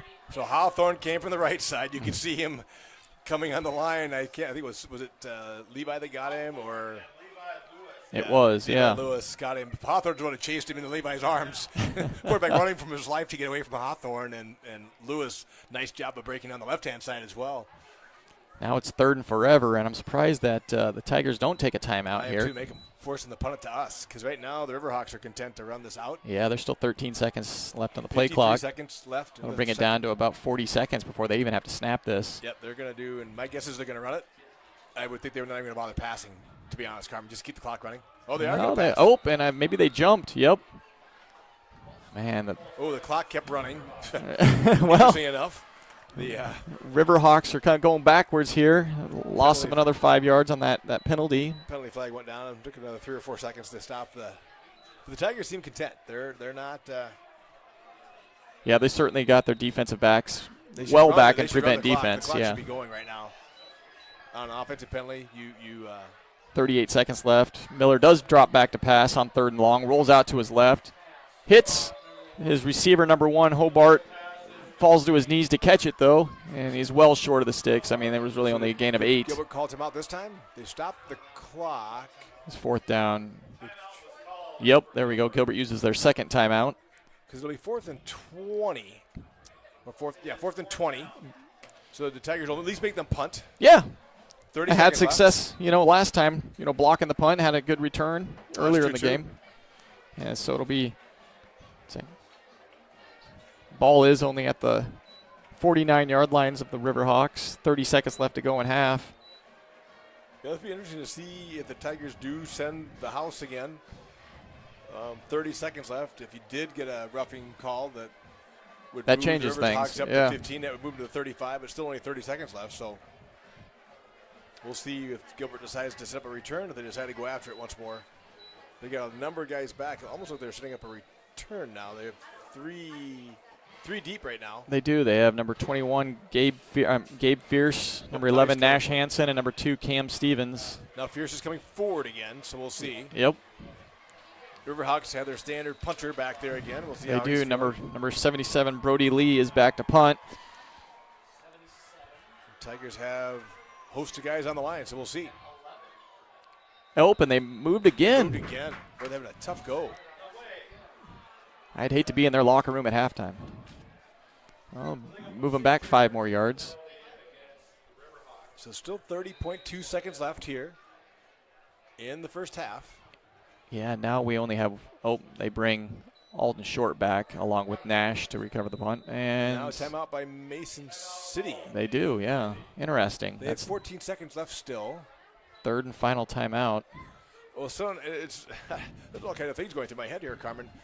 Do you just run the ball if you're them, thinking there's only 30 seconds left, and take no chance on a block and some big, a less big play? I don't know. Yeah. I'm surprised by the timeout. I mean, really, I mean, they see something, right? I mean, we had 9 guys essentially on the line of scrimmage, so. Or, if you're them, you could always look at, bringing Miller back in and rolling around doing a quick kick, too. I mean, the way he's able to get to the outside, he's a little bit more mobile than Lee, it appears, their punter. Yeah, that's actually not a bad idea. And you could actually even start with a pass play. Yeah. See if he happens to get open. If not, just say run to the sideline and just pooch it. Just looks like they're staying with. They are. They bring in 77 Brody Lee back out onto the field. So Tigers do have Nash Hansen deep along with Alden Short. And a bunch of guys in the line, so we'll see what happens here. 14-8 Tigers, 30.2 seconds left in the first half. And the snap is up. And this one he gets away. Looks like Alden Shorts calls for a fair catch. And dives to catch the fair ball. The 25-yard line. Nice job by Alden making sure that he made absolutely sure that he caught that, because that could have been disastrous. So only 1.2 seconds went off on that play, so it's interesting. I'm not sure, but anyway, so I don't know. The Tigers, if I am the Tigers, I'm thinking on your own 19, 29 seconds left. I don't know that I would. I mean, you could certainly throw it deep and see if you can get one. As I say, this is the time where Eldred seems to hit behind the defense. They don't have any safeties back. Look at that. They don't. They have one guy defending Ian, and everybody else is in the center of the field. So you absolutely could just send him flying down the sideline. Barash is up under center, interestingly enough. And he does take the snap, hands it off to Hawthorne off the right-hand side. He stiff arms a defender, gets to the 30, 35, still going at the 40, falls forward to the 45-yard line. The clock is still going. It should stop. There it is. First down, stops the clock with 19 seconds left before half. Tigers still have one timeout left. And I think maybe they just used it. Yep. So with 19 seconds left to go in the half, Tiger used their last timeout. Ball at the 44-yard, their own 44-yard line. But what a great run. Great run. Just kept his oh, my goodness. Again. Like you said, he had a great hole again to start with. Just found his way to the quick cut. Yeah. I mean, it looked like the Tigers were just content to run out the clock. Yes. And now you're sitting at your own 44. That's right. 19 seconds left. Yeah. You can throw it downfield. The incompletion stops the clock. You get Ian Eldred for 20 yards. Yep. They did try. How long was our field goal last week? They tried with. And he made it, right? And then there was a penalty. Yes. Yeah. And then they pulled it back up. So. And he does have a heck of a leg. So we'll see what happens. Owen Matson, you get another 15, 20 yards. You can come out. You have to clock it. I mean, but they can clock it after the first down. Yeah. So you get 20 yards. You got a first down. Clock will stop. Get under center. You spike it or whatever, and then you got another chance to go to the end zone or let Matson try to kick a long field goal. So 19.3 seconds left. Said ball at the 44-yard line. One wide right, one wide left now. So Eldred on one side. I don't know who's on the other. And Rash is under center again. Does take the snap. Is dropping back to pass. Quick pass to the right. It is tipped at the line of scrimmage. Incomplete. Great defensive leap by number 32 Number 32, that's Hale Rhodes. Hal Rhodes. Yep, wow. Linebacker. What a great, because Connor just trying to loft it up over him. He had a pretty good vertical. Yeah, it was only a two-step drop. I mean, that was just a quick hit play. Tried to hit Eldred out on the right side. So but only 4 seconds. Yep, exactly. Second 10, 15 seconds left to go in the half. So let's see where we go now. Tigers with one wide right, one wide left. So you got Eldred on one side, Short on the other. Let's drop back to pass again. This time it's a deeper pass. It's a screen up the middle, and it is caught, but only for about a 2-yard gain. I think that's clock's running with 6 seconds. Go this time. 5, 4. I think they're just content heading into the locker room. And it is halftime here in Mason City. Gilbert Tigers 14, Riverhawks 8. And I tell you what, except for that fumble that we had, I think pretty much the momentum was all with the Tigers. Didn't run the last 2 possessions. Oh, no, it's good. Okay.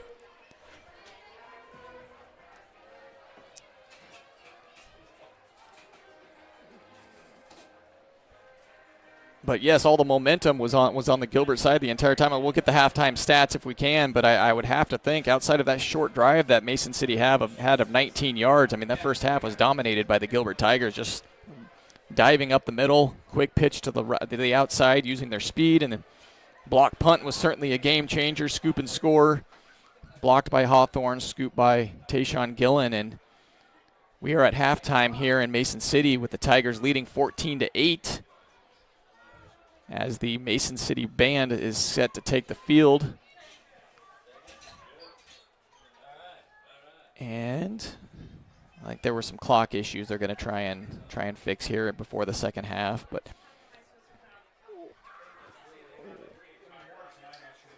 what do you think, Pat? What were your takeaways from the first half? Well, I'm with you. I think it's really you'd like to see how. Although it did, both sides of that, Carmen. The fumble seemed like that the Gilbert had really bottled up Mason City, absolutely.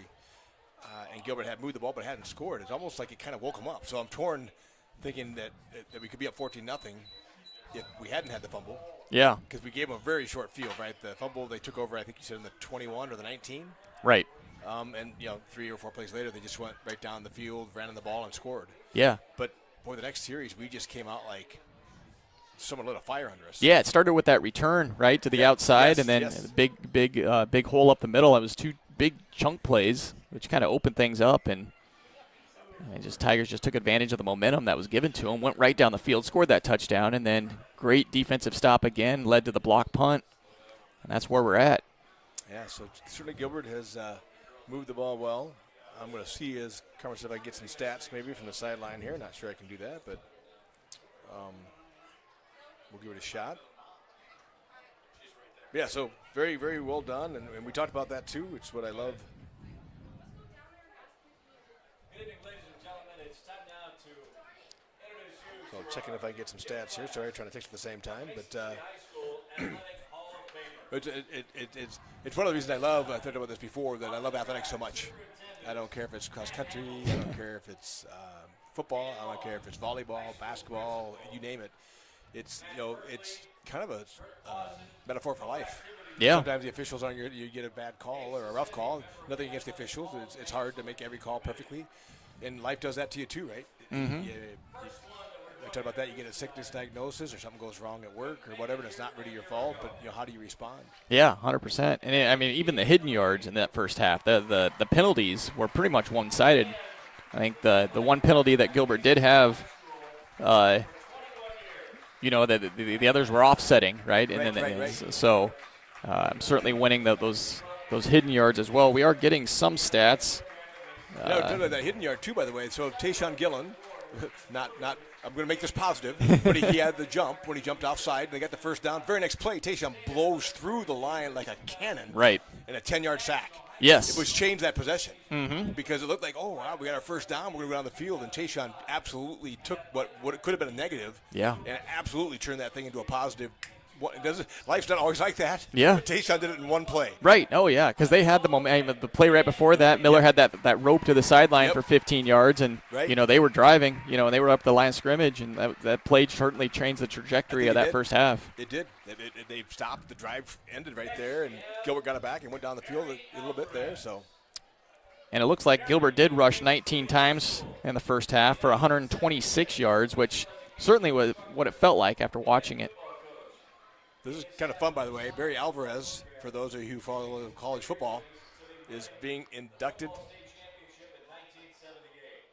into the Mason City.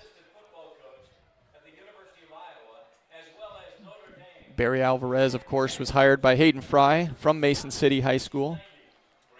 Obviously, good defensive coordinator, and then went on to get the Wisconsin head coaching job. And they're saying he is Wisconsin's overall winningest football coach. He has the record. So how awesome is that? That is great, yeah. So came out of Mason City. Went, like as Carmen said, went to the University of Iowa. And then went to, I think, his assistant at Wisconsin and was made the head coach. And how fun is that? So. I remember it was a big news at the time that Hayden Fry offered a high school coach to be on his staff as well. And I think it was just his personality, from my recollection. That makes sense to me. important to me as any Rose Bowl victory or national championship at Notre Dame. It kills me that I'm not there to celebrate with them. That's awesome.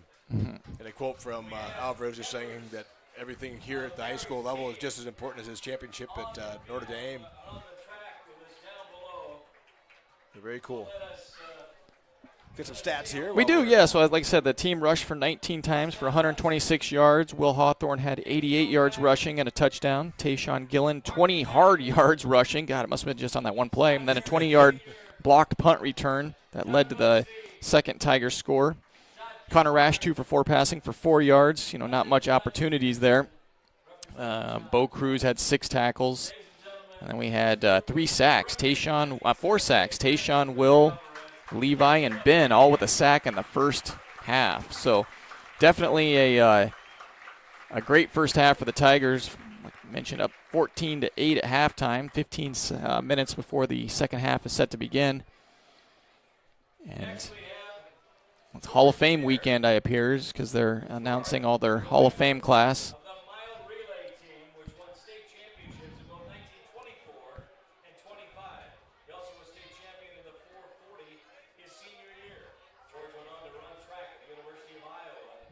He helped the Hawkeyes to 6 first-place finishes in the Big Ten, twice in the 440-yard dash. I'll do a little plug for the cross-country team. Yeah, I was going to say, first and second. On Monday, they got first in the Varsity boys, first the Varsity girls. They did. I think first in the JV girls, and I think second in the JV boys. Yeah, and I heard Claire did pretty well. Yeah, Claire ran okay. And, She got and, 6th.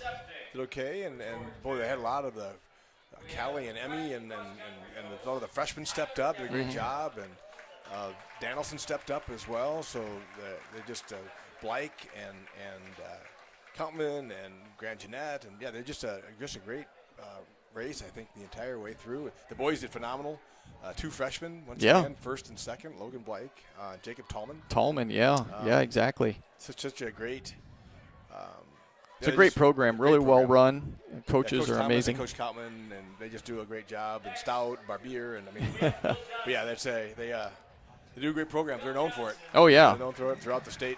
I was at the race for the first race of the season, and the Hall of Fame coach up there at Webster City was talking about Coach Coutman and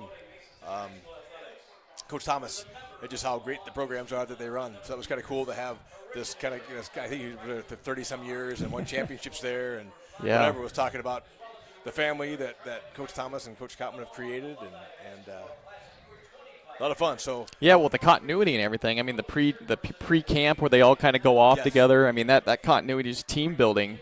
Yes, you know, they're running for themselves, but they're running for the school and the team as well, and their friends and their you know, classmates. So it's very good. So it's very enjoyable. I think that's true.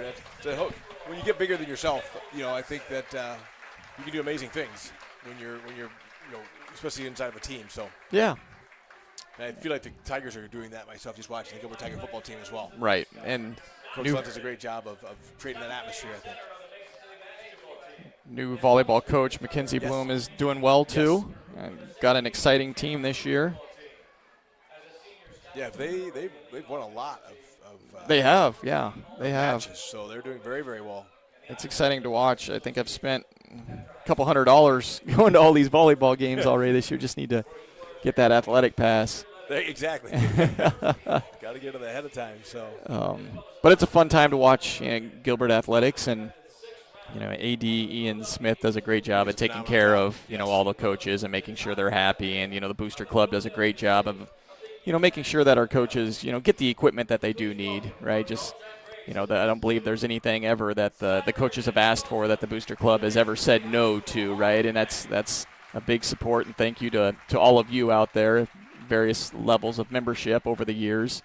But it's a great benefit to Tiger Athletics and our success, and you know, as we continue to grow as a community and as a school district, you know, those enhancements are certainly going to play dividends. So thank you very much to, like I said, Athletic Director Ian Smith, and then the Booster Club.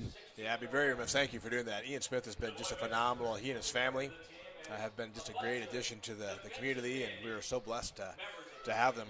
And I do agree that idea of team and helping and support is just embodied by Ian. And so virtually every coach that I know does that so well. So Yeah.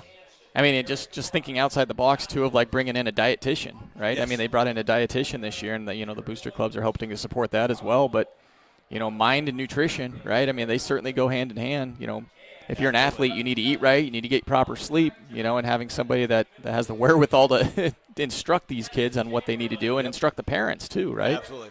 Yeah, I was about to say that, Carmen, that it's actually helped. I think it helps us when they remind us about the proteins, about the drinking, and about staying hydrated, and about getting rest. And right. I think we as adults quite often don't get the sleep we deserve and need. Yeah. And don't think about the fact that we're healthier, we're happier when we eat well. We're healthier and happier when we stay hydrated and we get lots of rest.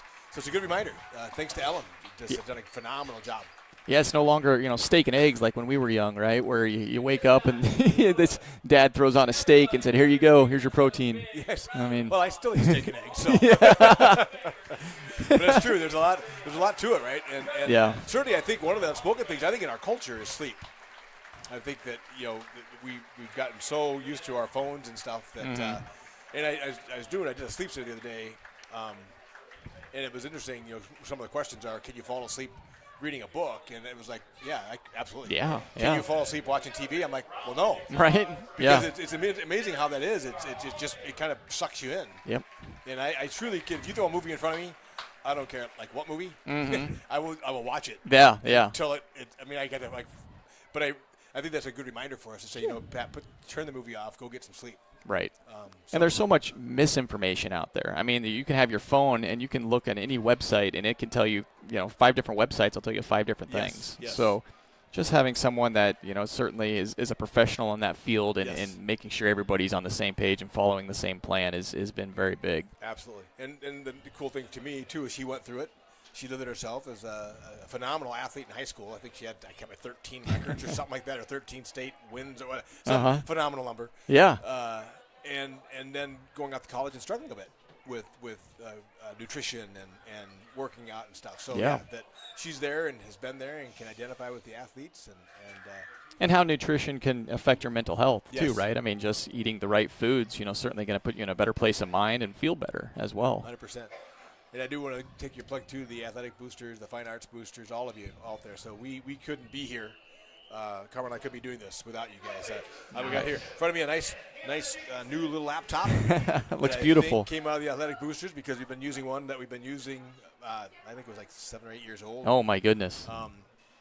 It was fine. I mean, you can use them for a long time, but it's nice to have a new system. We got a new audio box. I do apologize to you. It is we're using OBS Studio now instead of Wirecast. I'm an old guy, as you all are aware of, so I've used Wirecast for over a decade, I think. I knew that like the inside of my hand, and OBS Studio I'm not quite as learned on. So which is why you see a completely black screen if you're looking at your YouTube dial. Usually we at least have the Gilbert broadcast emblem up, but little panic on Pat's part trying to get set up before the game started. I'm like, okay, I give up on the logo. We're going to make sure we can broadcast. So thank you for bearing with us, but certainly thank you for all of your support for all the students. They need to know they're supported. They need to know they're known. And they need to know you're loved. And you guys supplying us with your time, your talent, your treasure, backing up the sports and backing up the fine arts from band, choir, theater, academics, all the different stuff that's going on. We really appreciate you. We appreciate the community. We're blessed to have you all, and we're blessed to have a phenomenal staff and support staff and students here at Gilbert High School. Couldn't have said it better myself. Community school, sorry. I don't want to limit it to the high school. So they're playing Crazy Train out here. As I say, Pat, should we let them listen to the band for a few minutes before? So. Let's do that. We'll okay. Put you outside. I'll put my headset out where you hopefully can hear the band. Yeah, we'll come back to start of the second half. Perfect.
All right.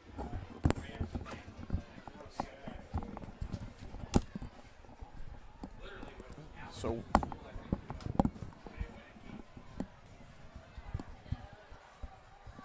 test. Can you hear me okay? I can. Okay, perfect. Bring you up a little bit higher, though, just because I think we are at the right levels. All right, so it's about the start of the second half, and missed some highlights here the last 5 minutes. After the band left the field, Owen Matson kicks 35, 40-yard field goals, and then backs up to 50 and hits it. Hits a 50-yard field goal.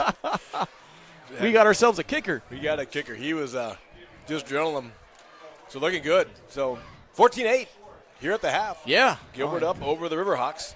And you couldn't have asked for a better half if you're a Gilbert Tigers fan, and they dominated that. Like I said, outside of that fumble there where the Riverhawks took it over inside their own 20-yard line, eventually scored their only touchdown of the game, Gilbert did pretty much control the line of scrimmage from start to finish.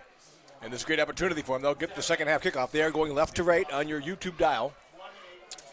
And Left to right on your YouTube dial. In the white uniforms, Yep. black pants, black numbers. And the Riverhawks in their black uniforms with the white numbers tinged in red. They're going, so Gilbert's going left to right, and hopefully just dominate the line of scrimmage, go right down and score here.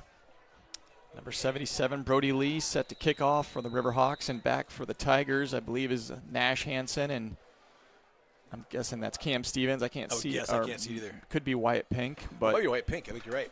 there's a 2 over there somewhere, and the kick is off. It's a low line drive. Nash takes it at about the 9-yard line, gets to the 10, 15, goes to the center of the field, gets to the 20, cuts to the outside of the 20, 25, keeps going. He's at the 25, 30, woo! Chased out by number 3. He Great just run ran. back. Good wheels. We were talking about Hobart being fast. Yeah, he ran from sideline to sideline. He caught it on the right hash and took it all the way up the left sideline before stepping out of bounds at the 39-yard line. Great run back. That was J.P. Miles who pushed him out of bounds. Beautiful night for football, by the way. It is probably mid-70s now. Yeah, clear skies. Just an absolutely beautiful night for high school football. Rash is under center. It looks like Hawthorne is set behind him. And does take the hand off the left side, and he gets 12 yards before he's touched, and he is tackled going out of bounds at the left sideline. Good open field tackle. Yeah. I give him credit because he was the first guy to touch him was 12 yards downfield who did make the tackle. And that's one if he hurdles him like he did that kid in the first half, then he's still going. Yes, exactly. So first down, Tigers on the Riverhawk, 47. Great opening play. I said it earlier, with the left side of that line, Charlie Schreck, Mason Griffin are just pushing people around. Tigers in their normal setup, they kind of it looks like 2 wing backs, so regular setup of line, 1 Ian Eldred far left. And this time they do hand it off to Fierce. Good cut. Off the left-hand side. Went in motion, does gain about 5 yards. Yeah, and a really good read again. Wasn't much to the outside, cut it up inside, got 5 yards. 5 yards is phenomenal on first down. Novak on the tackle. Second 5, ball at about the 42-yard line on the left hash. Tigers break the huddle. Rash is under center. Hawthorne set back behind him. And handoff to Hawthorne up the middle. Does skip ahead for about 6 yards. Looked like there was a tackler there and just kind of leapt over him. Falls forward for 6. He is so good. I mean, he was got 2 yards in, and next thing you know, he's 6 yards downfield. So very well done by the Tigers. First down. At the Riverhawk 36. So Tigers starting off 2 straight first downs. Just smash mouth football. See if they come left to right now. They have Eldred far on the wide left. Going the other way again. And Rash does hand it off to Fierce off the left-hand side. Cuts up the sideline. Does gain about 5 or 6 5 more. again. I mean, they're averaging 5 or 6 yards per rush here in this second half. And they're just running that same counter to the left side. They are. They send Fierce in motion from right to left, and then Hawthorne leads through the hole, hand off, and Fierce decides which way to cut. So either give it to Hawthorne himself, who goes 5 or 6 yards down, or 12 yards downfield, or give it to Fierce. Rash is under center. Hawthorne behind him. Ian Eldred split out to the left. And hand off to Hawthorne up the middle. He stiff arms one player. gains, He's up for it for 8 man, yards. 9 yards. First down, Tigers on the Riverhawk. They're just 22. wearing them down at this point. Yeah, this is, I mean, I'm liking what I'm seeing. Maybe you might not if you're a Riverhawk, but from a Gilbert standpoint, we're not in the fourth quarter, but they certainly look worn down. The Tigers are just going straight up the middle at them. You know what? And when you rush the ball 99% of the time, right? It's just that's a lot of contact by that defensive line. You're just going to get wore out. The ball is at the 22-yard line. Tigers driving, Rash under center. There is a flag. Let's see. It looks like offsides penalty. Oh no, it's on Gilbert, but he did the offsides. Motion. Maybe Ian Elder is lined up offside. Yeah, maybe.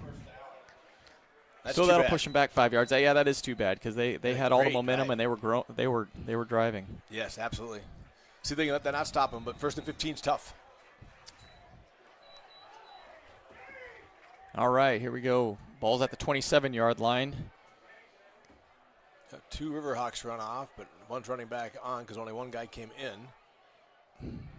Rash hands it off to the right-hand side this time, and Hawthorne it gets about 10 of that back.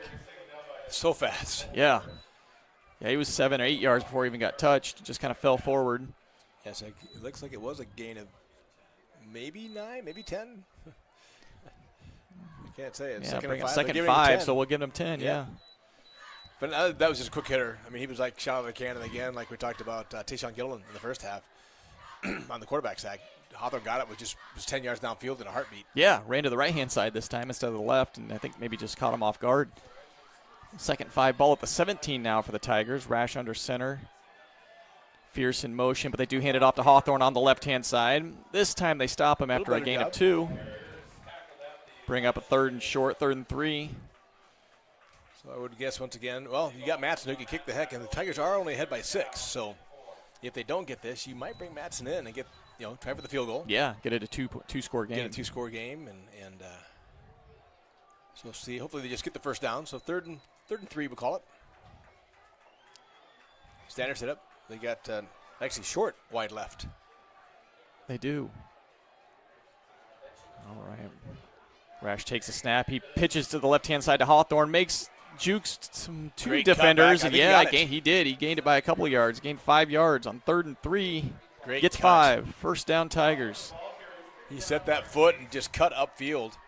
Hit the pitch going to the outside and made the read, and just a really great awareness by Hawthorne. Yeah, We needed 3 and The Riverhawks, the outside linebacker, just over pursued and just just made a cut and cut back inside and was able to get a few more, get the first down. so they gave him 4. So we're 1st and 10 from the 11. 1st and 10 Tigers. 10 seconds on the play clock. And this time they hand it off to Fierce on the left-hand side. And he maybe gets back to the line of scrimmage. A little bit Just of not much penetration there. by the Riverhawks that time. The Yep. interior of their line got inside. But a great drive by the Tigers. They've already used 4.5 minutes on this opening drive. Yeah, and all these running plays, like I said, just wearing down that defense.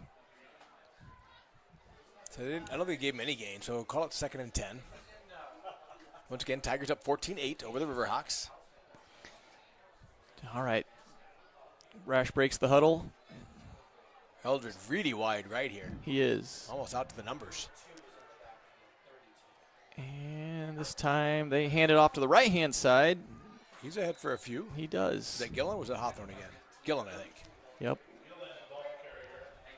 It's like, I'd say he gained maybe 5. yeah, looks like it's To the 6, you 3rd think? and 5 now. Ball on the 11-yard line. Tigers driving with 6:52 in the 3rd quarter. Set by Gillen. Hawthorne subs for him. So the Riverhawk crowd trying to cheer their team on here. Big play here. If the Tigers can get a first down again, that'd be 1st and goal.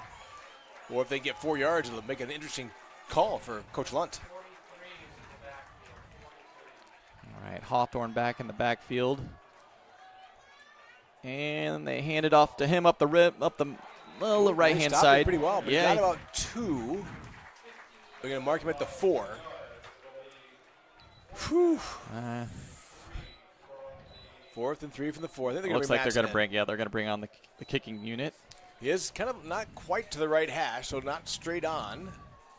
So Matson will have to kind of curdled a little bit. So Bone Cruz will snap it. Yep. Ethan Rash will be the holder. And Owen Matson just inside the right hash. Should be about a 20-yard field goal.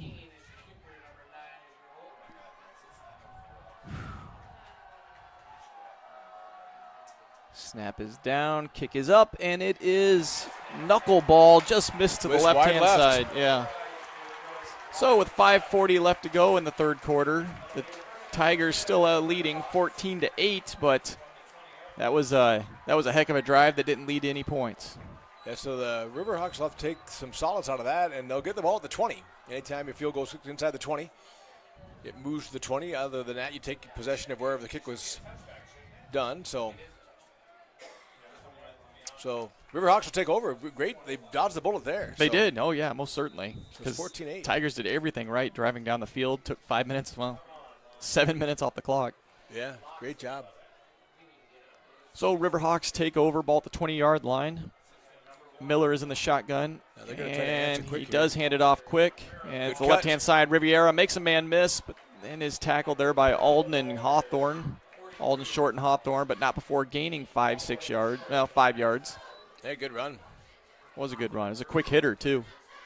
Short got kind of covered up himself there on the tackle, so getting up a little slow. Hopefully he's okay.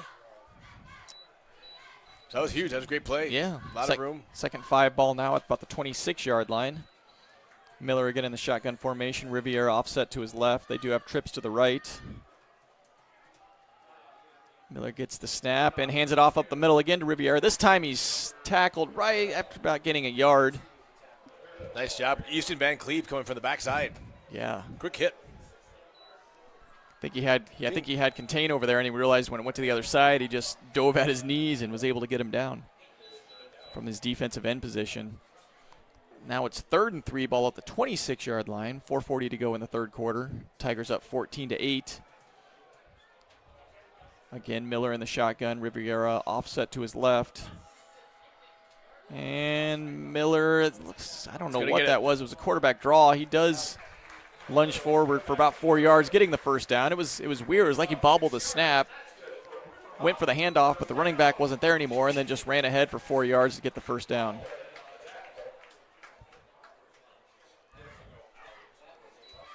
So now the ball's at the 32-yard line. There is an official timeout. Looks like Hawthorne is coming off the field. That's not a good sign. That is not a good sign. Tigers bring in another safety. They bring in actually Connor Rash to replace him. Miller in the shotgun. Hands it off to Riviera up the middle again. He is hit initially by maybe Van Cleve and a couple others, but he actually loses a yard. I think that was 52 that got him at the end. So, yeah, Van Cleve finished him up. But he is quick. He is, yeah, for only being a sophomore. Hawthorne's already back in, so I don't know if they made him maybe it's an equipment issue or something. But he is right back into the field of play. So, loss of 1, tackle for a loss by the Tigers. 2nd and 11 from the 31 of the Riverhawks. Miller in the shotgun formation. This time he quick pass to the right-hand side. Has Hobart. He breaks a tackle. And he breaks another tackle. This time he's drug out of bounds at about the 50-yard line. Is there? It did look like a horse collar. I do not see a flag. I don't see a flag, so. I don't know if that was Nace. Someone had a great coverage, but it just missed Hobart. Nice job by Hobart. It was, yeah. He missed the initial tackle and broke another tackle before getting downfield. So Cam Stevens was a great job. Great coverage. He came flying up on that. I thought I was going to stop him for like a 4-yard gain. But Hobart able to step out of the tackle and get down the sideline. Nice job by the Tigers to catch him because he has got some wheels. He does. It looks like he maybe stepped out of bounds at about the 45, so it's 1st and 10 now. Riverhawks 45. Miller in the shotgun formation. He hands it off to Riviera up the middle, and he is pushed back immediately. Who is that? Number 51. That Danny That's Bus. Charlie Nix. Oh, yep, that's Charlie Nix. Yeah, you're right. Great tackle for loss by Nix. Boy, he just fired through his guy. Brought his blocker back with him 3 yards deep in the Riverhawk backfield. So Rivera had no place to go. But to Rivera's credit, Nix had him dead to rights, and Rivera was still doing kind of a little Hawthorne scramble push, almost trying to get his foot out of there. But kudos to Nix. He wrapped up and did not let go. He did. So now 2nd and 13, ball on the 42-yard line. Miller takes the snap again. This time looks to his left-hand side, finds Hobart, who dives forward. Oh, it looks like an incomplete pass. Had to dive back to the ball. Ball must hit the ground. And Would have only been a gain of 3 anyway. Exactly. And I'm not sure which way you want right now. I suppose if they're the Riverhawks, you'd rather have the clock. So it would have been 3rd and 10. Now it's 3rd and 13. And the clock has stopped. Yep. So I think all things being equal, if I'm a Riverhawk, I'd just soon have 3rd and 13 and the clock stopped. And, I mean, I'm still down right now. And at this point, you're trying to extend the game. Oh, there is a whistle. What's the time? Equipment looks like Nash Hansen's going out. Okay. He's running off hard, so I'm assuming it's a mouthpiece. Who are they throwing in there? So they made him leave. Coming in is number 36. That's Ethan Wilcox, substituting for. All right, 3rd and Nash 13. Come on, D. Back to pass, looks to his left, and pump fakes, now looks to his right, and he does find a receiver split between 2 Tigers. That is number 11. Reed Kruger. That's good enough for a Riverhawk first down. Wow, great pass. It's so hard as a defensive back, right? You see him survey the left side of the Yes. field, and you can only cover your guy for so long, and he probably had 6 seconds, and He did. Pressure came from inside. He actually stepped away from the pressure. Yep. Yeah, you're right. As a defensive back, you're holding your press, you're holding your coverage. Yeah. And then they kind of start just wheeling around out there. Now it's almost like playground football. Exactly. He looks left, pump fakes. As a defensive back, you're thinking it's going that direction. It's going. Yeah. So now it's 1st and 10. Riverhawks at their own at the Gilbert 40-yard line. This time he hands it off to Riviera up the middle to the right-hand side, and he does get 5 yards. So that actually found a little huge. hole. On 3rd and 13, they got 30, almost 30, 25 for the first down. So that changes your drive in a hurry. It does, yep. And Riviera found a little sliver there on the right-hand side of that offensive line, gaining 5 yards. So 2nd and 5 from the Tiger 36. That Riviera looks fast, too, if he could ever get does. any in the open field. Like Pat said, 2nd and 5, ball at the 36-yard line. Miller takes a stand, hit quick pass to the left, but he's tackled immediately there by Braden Nace. No gain. Fantastic coverage by Nace. He came up hard and fast. He needed to, too, because if he doesn't make that tackle, Hobart's still running down the left side. He is. So, that was so good no coverage. gain. Yep. So 3rd and 5. Here we Huge go. play here for the Tigers. Or 3rd and 4, I guess. I'm sorry. They're at the Tiger 34. I think you're in 4-down territory. As I say, we're at that field position, right, where probably going to go for it on 4th. So 4 wide receivers, 3 wide right, 1 wide left. Braden Miller in the shotgun again.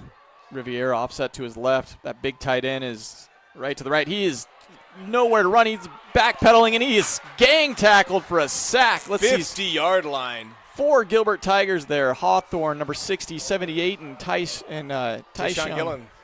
So let's give 78 and 78 is Griffin. Yep. And 60, right? We said You Levi did. Lewis. All right. So Well, that Levi- changes things. That's that- gonna bring the punting unit on. Yeah, that takes us out of 4-down territory.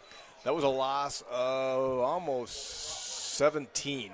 I mean, it was the entire defensive line that got through. So again, maybe they were setting up that screen play, and they were just nothing there. They must have blown up the receiver. Well, that brings on Brody Lee to punt. He's punting from his own 38-yard line. This time he does get it off. Cam Stephen calls for fair catch, but does not catch it. Now he does catch it at the 15-yard line, and can't run it up. back There we go. afterwards. So Another hit. Good job of receiving it, though. He took a bounce. yeah, Started the bounce. It was going to go inside the Tiger 10. it was. So good job by Cam to grab it, but you can't signal for fair catch and run.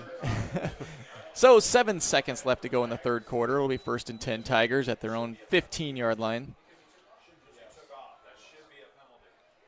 And we were just talking at halftime how quick this game was going, and that third quarter went by fast. That was really fast. Yes, 12 minutes of actual clock time, and I think it only took like 20 minutes, 22 minutes of actual time. So Tigers they're will come in and- debating because he ran after the fair catch signal whether there's a penalty. But Must not have been. I think what they're doing too is it could have been a confusion thinking it bounced. Yeah. As to did he not once it bounced, he didn't catch it in the air. Maybe he thought he could run. So I think they're giving him the benefit of the doubt. Yep. So Tigers will run one play here. They do hand it off Ooh, to the hit left-hand immediately. side. Ouch. Did he Almost fumble? fumbled it. That was Tyshawn that got the carry. I didn't see. Riverhawks are showing that they got no. the ball, and the Referees do as well. With 0.9 seconds. This is just like that happened to the Tigers in the first half. They're saying 27 recovered it for. That is Andrew Novak, 6'5", 180-pound junior, recovered that fumble. That is huge. That is big, just like in the first half. All Now the way down at the 14-yard line of the Tigers. 1 second left to go before the end of the third quarter. Momentum has definitely shifted here. Now, if I'm the Riverhawks, I'm going in the end zone.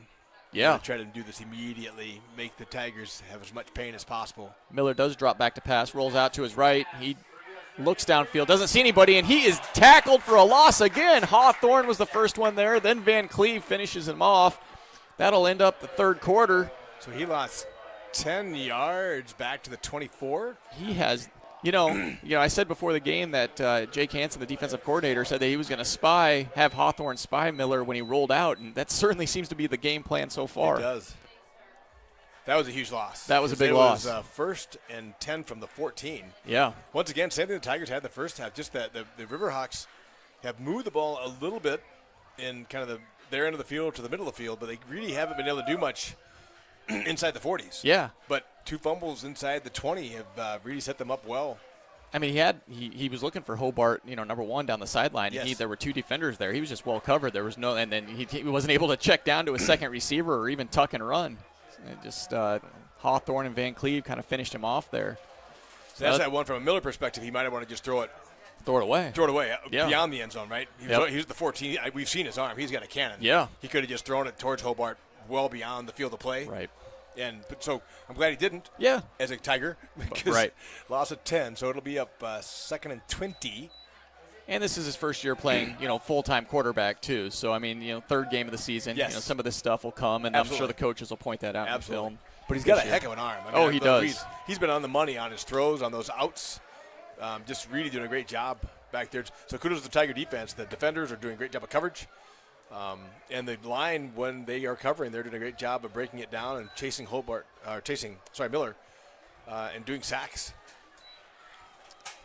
2nd and 20, ball on the 24. So the Tigers now going right to left. Riverhawks going left to right on the 24 of the Tigers. Miller takes the Tayshawn gets snap, through. And he's nice job by Tayshawn. Blows Blows it up again. He does just throw it away this time. Nothing open downfield. He had 2 receivers, and they were double covered. So it is 3rd down. Tigers secondary is just gobbling. Oh, there's a flag on the far side of the field. Flag, and they got far side of the field. It is an illegal man downfield. I would decline this at 3rd down and 20. I would not give them another play. Because ineligible is unless it's a loss of down, I don't think it is. If ineligible is a loss of down, I'd take it. If it's a 5-yard penalty, I would not take it. I don't want it 2nd and 25. I'll take 3rd and 20. It does look like we did decline it. Yep. Smart play there. So 3rd and 20. 20 from the 24. Want to give Tayshawn credit again. He came off that right-hand side and got in Miller's head immediately. I think Miller had enough time to settle, but he saw Tayshawn coming, and he started the roll. And then the interior, once again, all the Tigers, Van Cleve, Griffin, all came in. Riverhawks have 4 receivers out there on 3rd and 20. Miller from the shotgun, and he fakes the handoff up the middle. And Gillen's coming. And he's looking downfield. That is a heck of a throw. Oh, my goodness. No, he did not have control. Oh, wow. They gave it to him. Touchdown, Riverhawks, number 11, in between 3 Tiger defenders on a rope, fading out of bounds. Got 1 foot in. I don't think I've ever seen a high school kid throw that before. That was a great pass. That was a great pass. I thought he caught it, bobbled it, and grabbed it as he went out of bounds, but the official was right there on the call. That's number 11, Now Kate that same Kruger. play again, so they have 4 people wide left, 3 people, 1 person wide right, 3 guys in the middle of the line of scrimmage. Now they're going to a more conventional look. Yeah, it's tied So it's 14 to 14. It's Yeah, huge this is play just right here for kick the the extra Tigers. point. So they kind of test the Tigers. The Tigers were actually spread out better this time. They had people on each batch of people. Snap is down, and the kick is good. So with 11:44 left to go in the fourth quarter, Mason City Riverhawks take the 1-point lead, 15-14. Boy, the Tigers were doing a great job up until that pass play. It was 3rd and 20. And they did everything right. Like I said, there were 3 defenders right there in our secondary, and the ball was placed where only their guy could get it. Yep, that was well done. Tayshawn was coming, and this time Miller stayed in there. Yeah, I mean, Tayshawn was hot in pursuit. He was rolling to his right. And just threw it across his body again to the center of the field and hit his receiver right Really near the well sticks. thrown. Very, very well done. Wow. So the Tigers will have to bounce back here. Yeah, here we go again. So we'll see what adversity does. Tigers have missed their field goal when they're trying to go up 2 scores. They're trying to get up 17 to 8. Well, once again, look at it. So 15, 14. 2 turnovers have really Yes. flipped this game. That's true. They scored on both. Both of them, yep. Both within the 20-yard line, too. 15 points off of turnovers for the Riverhawks. And then the Tigers scored on the block punt return for a touchdown. So a lot of scores off of fumbles and turnovers on both sides. Tigers have one more conventional touchdown where they just ran it right down the field with Hawthorne and Tayshawn and Fierce and Rash. So we'll see if the Tigers can get back up again. Looks like Nash and Wyatt Pink back to return the kickoff. And the kick. Kick is off. And Nash is going to take it at the 15, but goes down to his knee. Yep, goes down to his knee. He had some running room, but didn't quite get under it and put his knee down. So the Tigers will take over 1st and 10 at their own 15, 16-yard line. Well, let's see the ground pound again, right? It seems to have been working. Yep. I mean, that's really been your success all year, but I mean, especially tonight, there's really been no answer. As long as they can play ball control and hold on to the ball. Yes. This is key play here. There's no reason for panic right now by either team. 11:42 left in this 4th quarter. 11:42 left, just underway. Rash is under center. Behind him is Hawthorne. Pink is in motion. They do pitch it to him on the the right-hand side. He get pushed out. Much. Yeah. I can't even see where the stick is. They must have dropped it. Back to the line of scrimmage. Yeah, if that, I think. Yeah. Okay. I don't think he looks like he lost a yard. Actually, might have lost a yard. Yep. Yep. He's back at the 15. So 2nd and 11. And that was just a nice job of stretching it. They're doing a much better job of taking away the outside. A lot of times I think that play is going to work more if you cut it inside. I couldn't see if there's anything inside of the cut that time or not. And this time they hand it off to Hawthorne off the left-hand side, up the middle. He spins away from a tackle and falls forward for 9, maybe. They're going to give it to him? He's inches away, if not, yeah. It sticks, and this will probably be hurry up for that quarterback sneak. They're going to give it to him? Looks like third and a chain length. Yeah, it is really close because they were at the 36, and it was the 36 they needed to get. So if I'm Rash, just go quick. And yeah, just get it under. Don't give him time to get set. And he does. He's there. He's forward. He does. Stopped initially, but then pushed forward for a yard. They're already waving the chains on. So a 1st down, 10 Tigers with 11 minutes to go left in the game. There is a Tiger down. Tigers down. One of our interior linemen. Ball is at the 27-yard line. 21. No, it's Fierce, who was inside there. That's 21. Gabe Fierce, slow getting up. One of their AB backs in the backfield. So they have a quick timeout, official timeout, to get Fierce walking him off the field. He's under his own power, so that's good to see. Looks like they brought in Cam Stevens for his Fierce has done a great job on those pitches and reads and cutting up inside, but he's a little slow, a little hobbly. Hopefully just a stinger. 1st and 10 Tigers, ball at the 27-yard line, their own 27-yard line. Rash is under center. Pink's in motion. They do hand it off to Hawthorne to the right-hand side. He falls forward for about 3 or 4. 3 or 4? Yeah. Still 10 minutes and 40 seconds left to go in the ball game. They kind of midway between the outside and inside. Didn't go straight off the guard, went off the tackle, right-hand side. Yeah. Boy, they're just eating the clock, too, which is fine. They are. Plenty of time, 10 and a half left. I mean, just ball control and not really going to the pass too much. Keeping the pressure off Rash. And Rash hands it off to Pink again, this time to the right-hand cut. side. Yes, nice cut Another again. nice cut. Still going. Oh He's at the gosh. midfield. What a great run by Pink. Gain of, 19 yards. 19 yards. He went. I did not see a lot inside there, to be honest with you, that Wyatt had, but he did a nice little jump cut. Yep. Back inside, kind of popped over a defender that got on the ground and got upfield. And then just kept the legs churning. He did, yeah. So we're out at the 49, Tiger 49. 10 minutes left to go in the game. So that's phenomenal. That was big, That was a huge play. Now we're at 19-yard midfield. play. Pressure's off a little bit for the Tigers. And hard count by Rash. Still 10 seconds left to go on the play clock. Checks the sideline. Looking again. 5 seconds left to go on the play clock. And it does it. Oh, it did a quarterback sneak, but there's a flag down. Looks like a false start. Oh, shoot. Like everybody was getting nervous. The play clock was down to 1. Had to do something. They were looking to the sideline. So it's going to be a 5 yard, set him back. Oh. Boy, for a second, I thought it was going to work great. Oh, See the yeah. flag. Yep. Rash took off and did a little quarterback draw off the left hand, just outside the. And you can do that with that 3-man front when the backers are back. If your center can seal the nose guard and your guard can take the tackle outside, you've got room for your quarterback to fly. And that's what they're doing, a 3-man front inside there. This time they have both Hawthorne and Tayshawn in the backfield. Hawthorne's in motion, but they hand it off to Tayshawn off the right-hand side. Keeps his legs turning. There's another flag, though. He does gain about 2 or 3 yards, but there's a flag in the middle of the field. Hold. I see the official indicating hold against the Tiger. That's going to back him up. That's going to hurt. Yep. That's a 10-yard first and penalty. 15 already. Right. We don't have any plays for 1st and 25. We do not have many plays for that. And so it's from the point of the foul. So I think it'd be. So what do they want to do? They may not looks take like it. Well, they are going to take it. Looks like the flag at least is 2 yards down the field. So it'll be 1st and 23, I think. Right. I'm trying to do the math here in my head as I'm looking at the field. Looks like it. Yeah. So 1st and 23. Could have been 2nd and 12.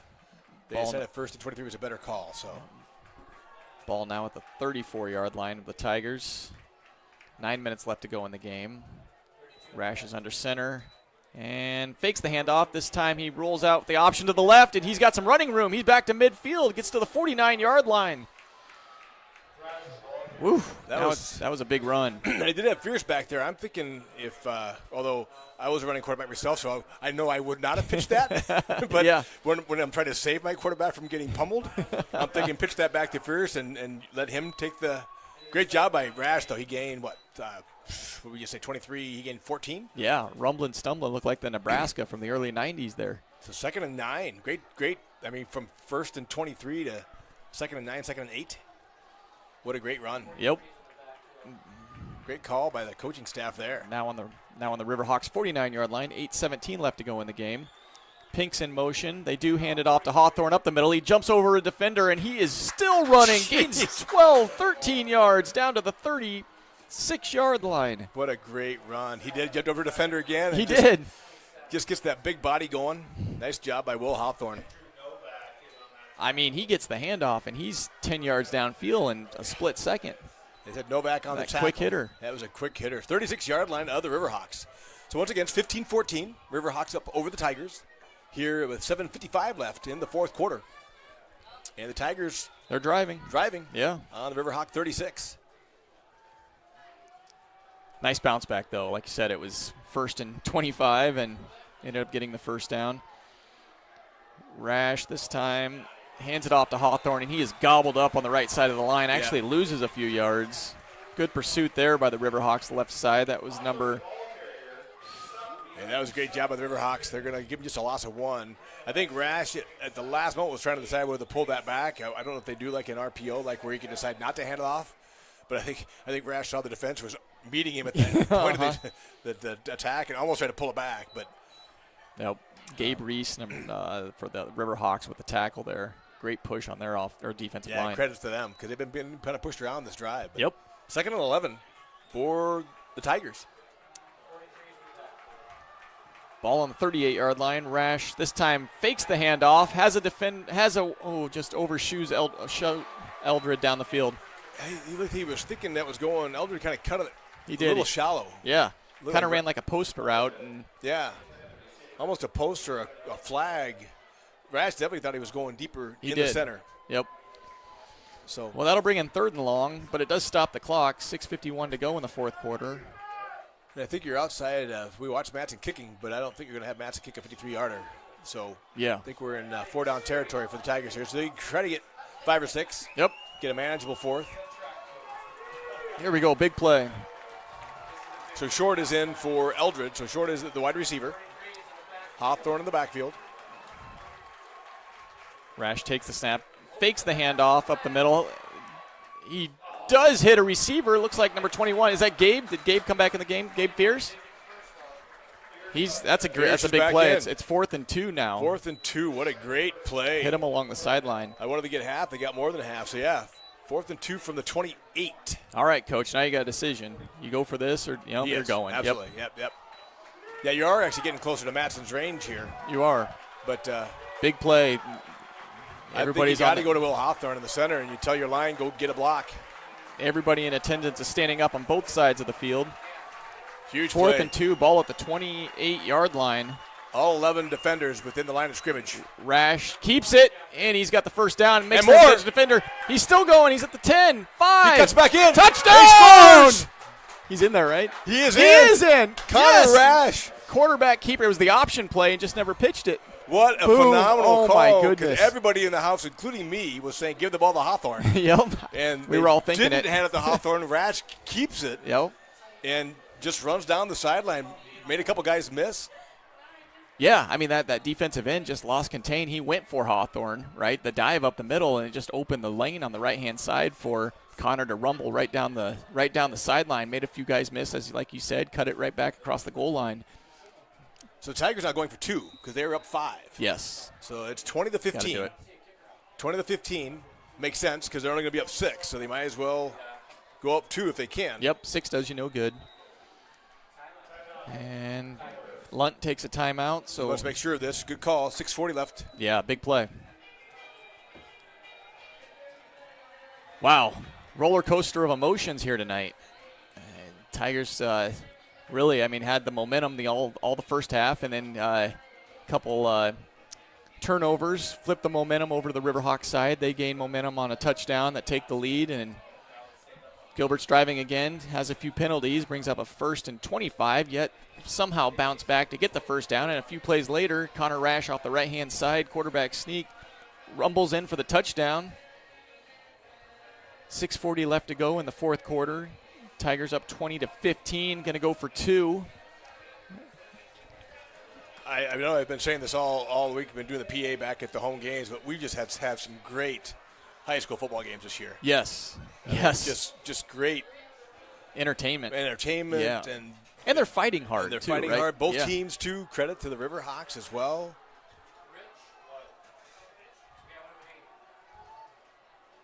All right, so Tigers on for the Here we 2-point go. conversion. So Rash is under center. Hawthorne is behind him. Cam Stevens and Pink are the AB backs. They fake the handoff. Cam does try and run it to the right-hand side, and he is tackled. Well read by the Riverhawks. Yep, so 6:39 left to go in the 4th quarter. It is Gilbert 20, Mason City 15. The Tigers trying to go that one. Maybe they wanted to go to I think whether you go for Hawthorne or not, they skip the hand out the Hawthorne and try to go outside. And a nice job by the Riverhawks. Like you said, the defensive end who lost contain on Connor last time stayed home this time. Yeah, I think their coaches kind of pointed that out Yes. to him, that let their defensive linemen Yes. do their job. Yeah, you stay outside. So for all of my if there's any young listeners out there, that is key as a defensive end. You've got to stay and contain. That's the many offensive plays are meant to suck you in and get outside of you. You got to keep contained. So kudos to the Riverhawks. Yep. Good job by the Tigers. Great play calls by the Tiger coaching staff all the way down that field. I was about to say when we were at 1st and 23 that we're not really made for that. And then, of course, we ran a 15-yard play and a 12-yard play and had a first down. So Yep. Yeah, that 15-yard completion to Gabe on the right-hand side, setting up that short yardage situation to get the first down was a big play. So Owen Matson to kick. And Hobart deep. He is dangerous. He is dangerous, sitting about the 8-yard line. Matson hasn't been quite able to get it to the goal line. He has a number of touchbacks in the year, but not tonight. Hits this one hard. Yeah, Hobart's going to go take just to it. 10, though. Hobart's got it. And he's going to the outside. He's got some space. Tigers stretch it. Nice. And there is you a go. flag, someone said. I don't see the flag. Looks like they had a wall there, though, but it Just couldn't get there. Great, yeah. I mean, looks like the Gunners blew it up. So I'm really impressed by the Tiger kickoff coverage team. Yes. They have not given Hobart any place to go. He got outside once. But other than that, you're right. The Gunners have come down and broken up the defense, taken away the walls, and have forced Hobart to go wider than he wants. So this is huge. 6:32 left. Yeah. 2015 Tigers. Miller's in the shotgun. He's got 3 receivers, trips to the right. And he does hand it off to Riviera, who's going to look back to pass. Halfback pass. He's got a player wide open, and that is a flag.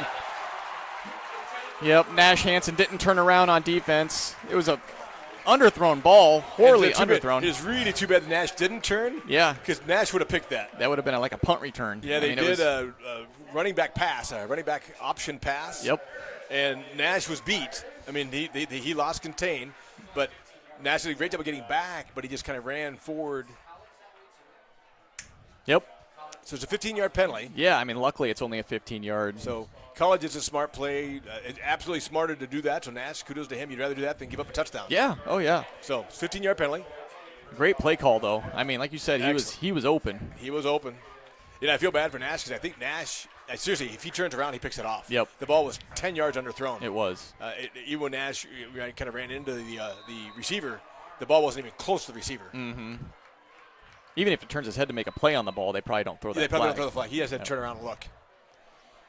Well, 1st and 10 ball on the 35. Miller does hand it off to Riviera up the middle, and he is smacked. Under. Yep, loses a yard and a half. 78.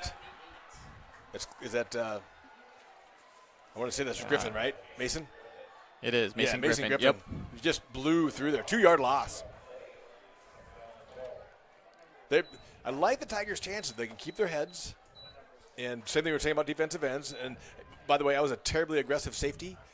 More than once I was chasing someone down who caught one over the top of me. Luckily, I was very fast.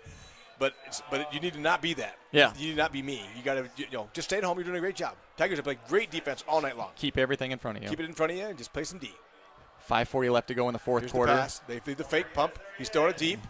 Look up, turn and look. He caught it, but is he out of bounds? I think he's at no way. No way. No, he was not in bounds. So they're calling it a catch at the Gilbert 38-yard line. He was not in bounds. He was not. It was literally right in front of us. He was not in bounds. He landed on his back, out of bounds.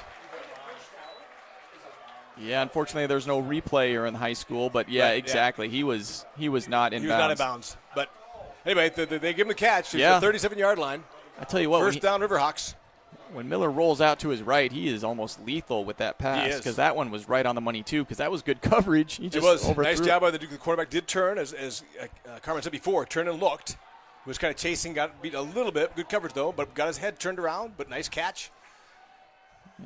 All right, so Miller gets the snap, does hand it off to Riviera, who bounces to the right-hand side. He eludes a tackle, but is tackled near the sideline there by Braden Nace. And that Van Cleve that's down? 42 also was there for the tackle. Bowen Cruz. Is Cruz down? Looks like, yeah, and Van Cleve is down, yeah. Cramp. He's got a cramp. All right, well, the good news is it's only a cramp. Right. Bad news is he will have to go out and find the Gatorade, get the electrolytes, some pickle juice, stretch him out. Hopefully he can get back in there. Problem is once you cramp up, it kind of comes back too, right? It's very hard to beat. So it is 2nd and 9, only a gain of 1. Van Cleve did a good job of pushing it outside. And as I said, Bowen Cruz and others on the tackle. Yep. So 2nd and 9 for the Riverhawks. I like the Tigers have been playing great defense all night long. Yeah. So they just need to settle in right now. No, I'll keep playing what they've been doing. Mason City credit. Their play calling on this drive has been pretty good, very too. Good. I mean, just mixing it up, pass and run. Yeah, if I'm a safety, I'm just playing deep. Like you said, nothing behind you at this point because come make the play when you can. They need a touchdown to win this game. Field goal doesn't do anything, so it's true. They're in 4-down territory regardless with only 5:25 left to go in the fourth quarter. So we'll see what the Tiger D can come up with. Van Cleve is up and walking. But like Carmen said, you can try to stuff him full of some fluids right now with 5:25 left, but once you start cramping, it's usually a sign that you are pretty dehydrated. Yes. And short of an IV, it's kind of hard to quickly rehydrate with just drinking water. So hopefully Van Cleve will be able to get back in the game, though. He's been playing a great job. So we got Charlie Nix in there and Bowen Cruz in there, Charlie Schreck in there. Got Tayshawn Gillen on the far side. See if Tayshawn getting in there. He's haven't got in there this half. He had, yeah, you're right. We'll see if he can make a play here. Levi Lewis is also in there. Levi Lewis as well. There, the ref starts the game clock. 5:22 left to go. Miller in the shotgun. Low snap. It was supposed to be a handoff, and there you go, just like he called it. Dragged him down, coming around the corner. Nice job by Tayshawn coming from the outside. The only negative thing on that is he actually gained an inch, so it's not registered Not a as a tackle sack. for loss. Shoot, no tackle for loss. Sorry, Tayshawn. Big play keeps the clock running because he stayed in bounds with 5 minutes and under. So actually, I think they may have marked him back after all. Yeah, they did, actually. I was watching that far. I was too, but I was thinking, but it's 3rd and 11 now, so huge play here.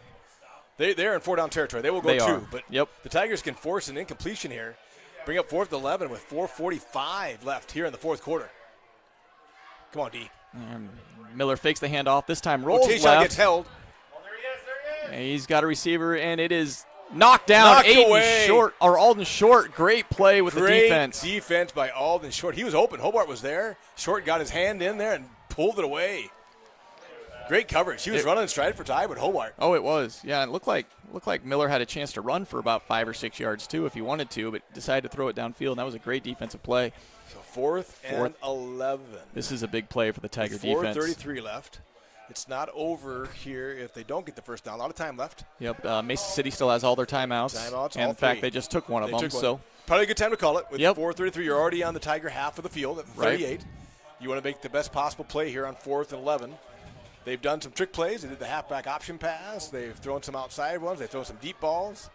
You know what they haven't done this half is thrown to that tight end that caught all those balls in the first half. The 6'5", what do you say, 6'2" guy? Yeah, like 6'2", 250. Yeah. Yeah, that's definitely a target here you could look for. Kind of, stretch the defense long with your receivers, bring him in underneath. Yeah, I mean, it's kind of that safety game. blanket too, right? If you need to check down, then maybe he's there. You just need to make sure he gets past the sticks. If he does, get the pass. This is a big play, though, because the Tigers can stop this and move for a couple first downs. The Riverhawks did use a timeout, so they're down to 2. Tigers only have 2 left. So it's going to be interesting here. We'll see if they can hold them.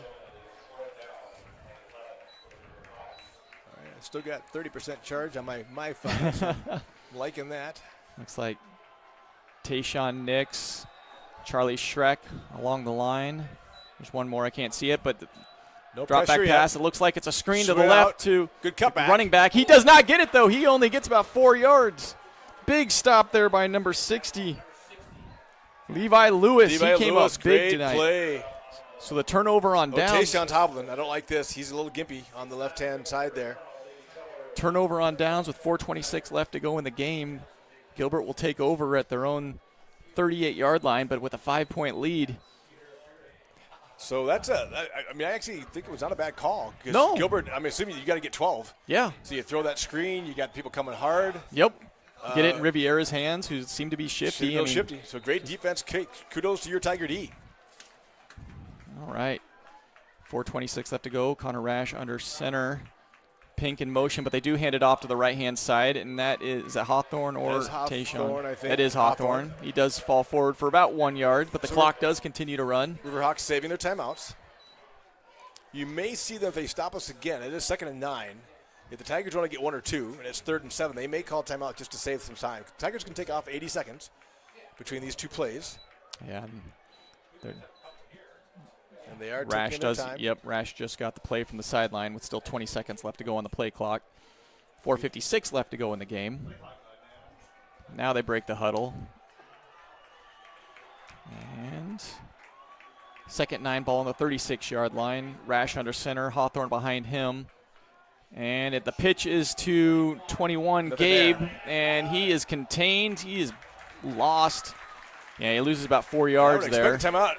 Yep, the clock does continue to run. They're not calling a timeout, so they're going to save them for their offense. And, 3:20 left to go in the game. Clock is running. So you're the Tigers. This is always the tough thing as a fan. You could pass and try to get on a 3rd and 10 and get a first down.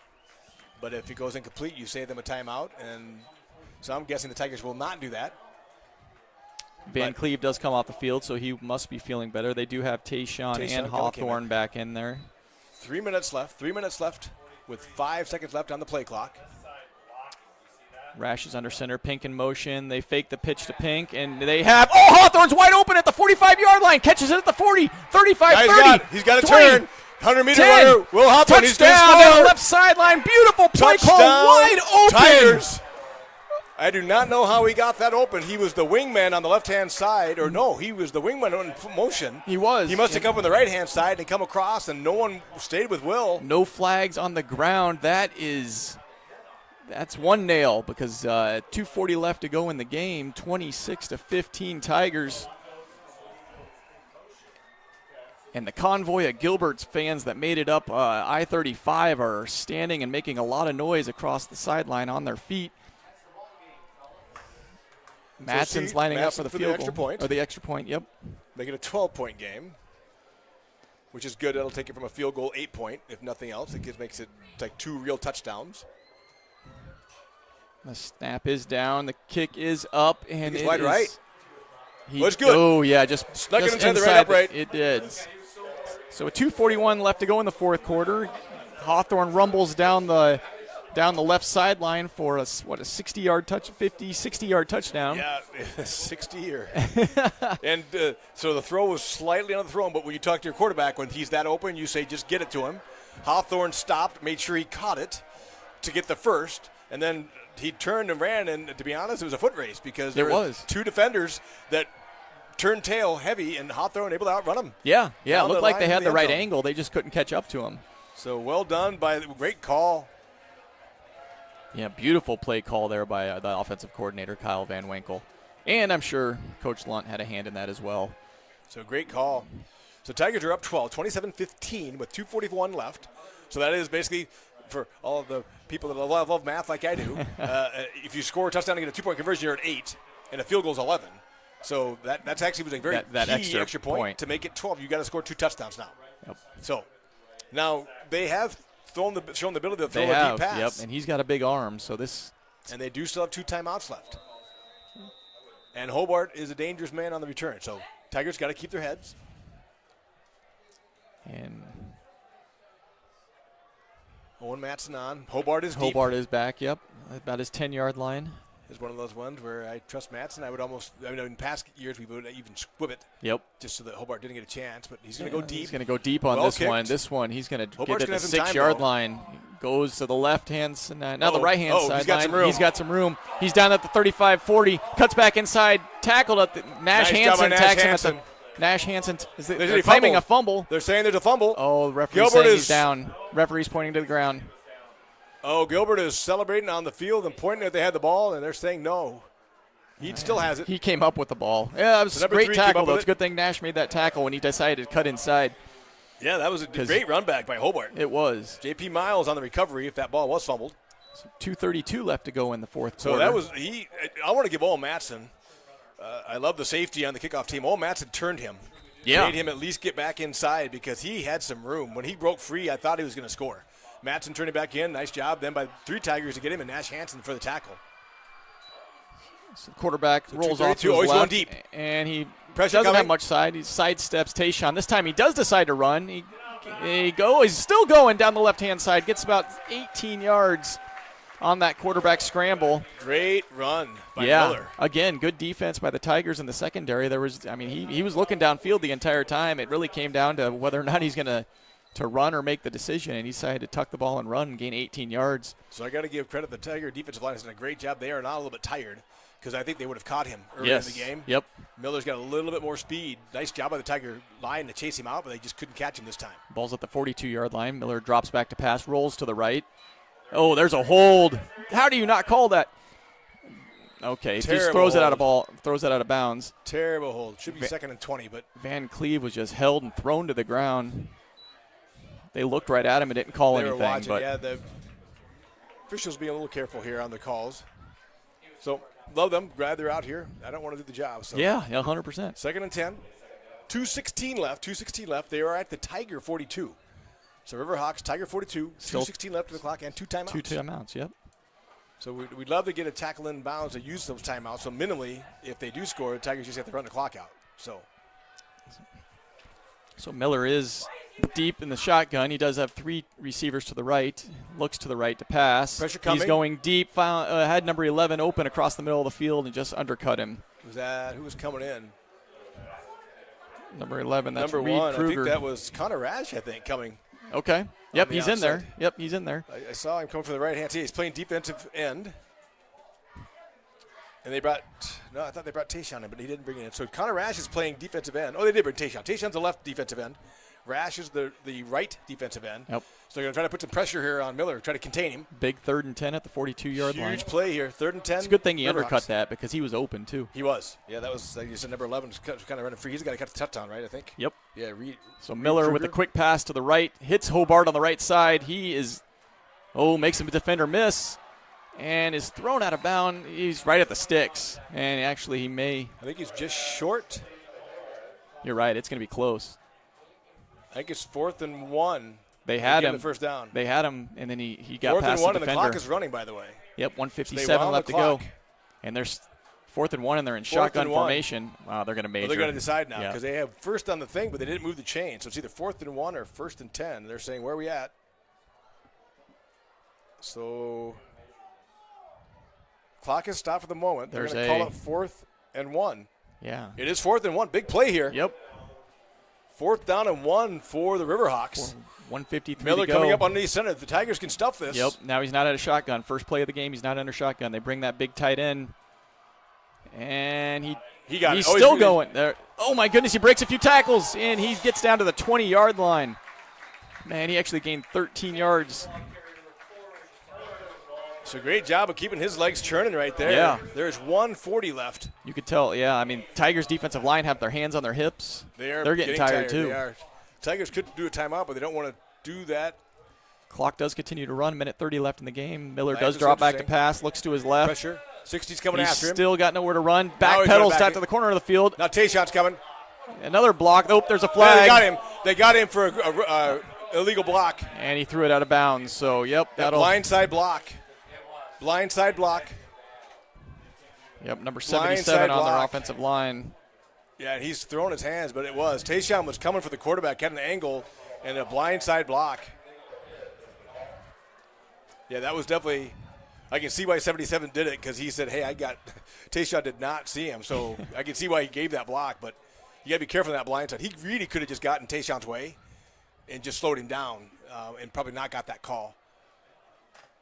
So I think the Tigers will take this because they'll back him up 15. It'll be 1st and 25 instead of 2nd and 10. Right. Minute 18 left Minute to go 18. in the game. Mason City does still have 2 timeouts. So they're coming up to the line of scrimmage. They do have 2 timeouts still. They're thinking they're going farther back, but they're not. They didn't come up. That Tigers secondary is just doing an amazing job. He's looking downfield. His eyes are downfield on every play, and they just can't find anybody. They are, yeah. Kudos to what do we got? Nace back there. We've got Stevens back there.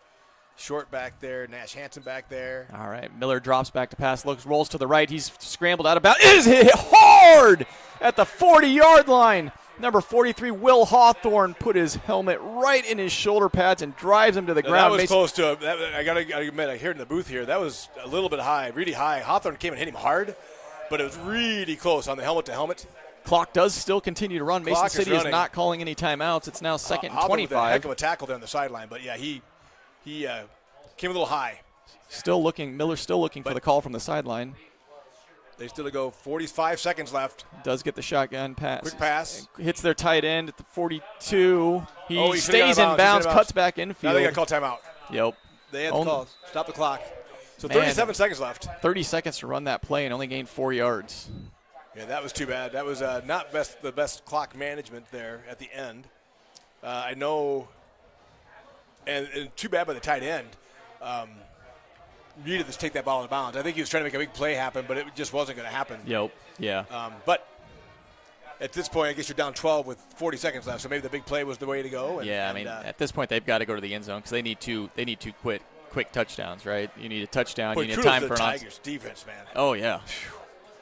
Yeah. I mean, they're not even looking downfield anymore. One, he doesn't have time to look downfield for that play to develop. But two, I mean, they're throwing everything 5-10 yards and in.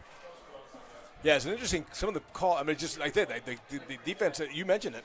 The cornerbacks just must have that good of coverage downfield. Yeah, and I mean, defensive line is back there. We got Alden Short.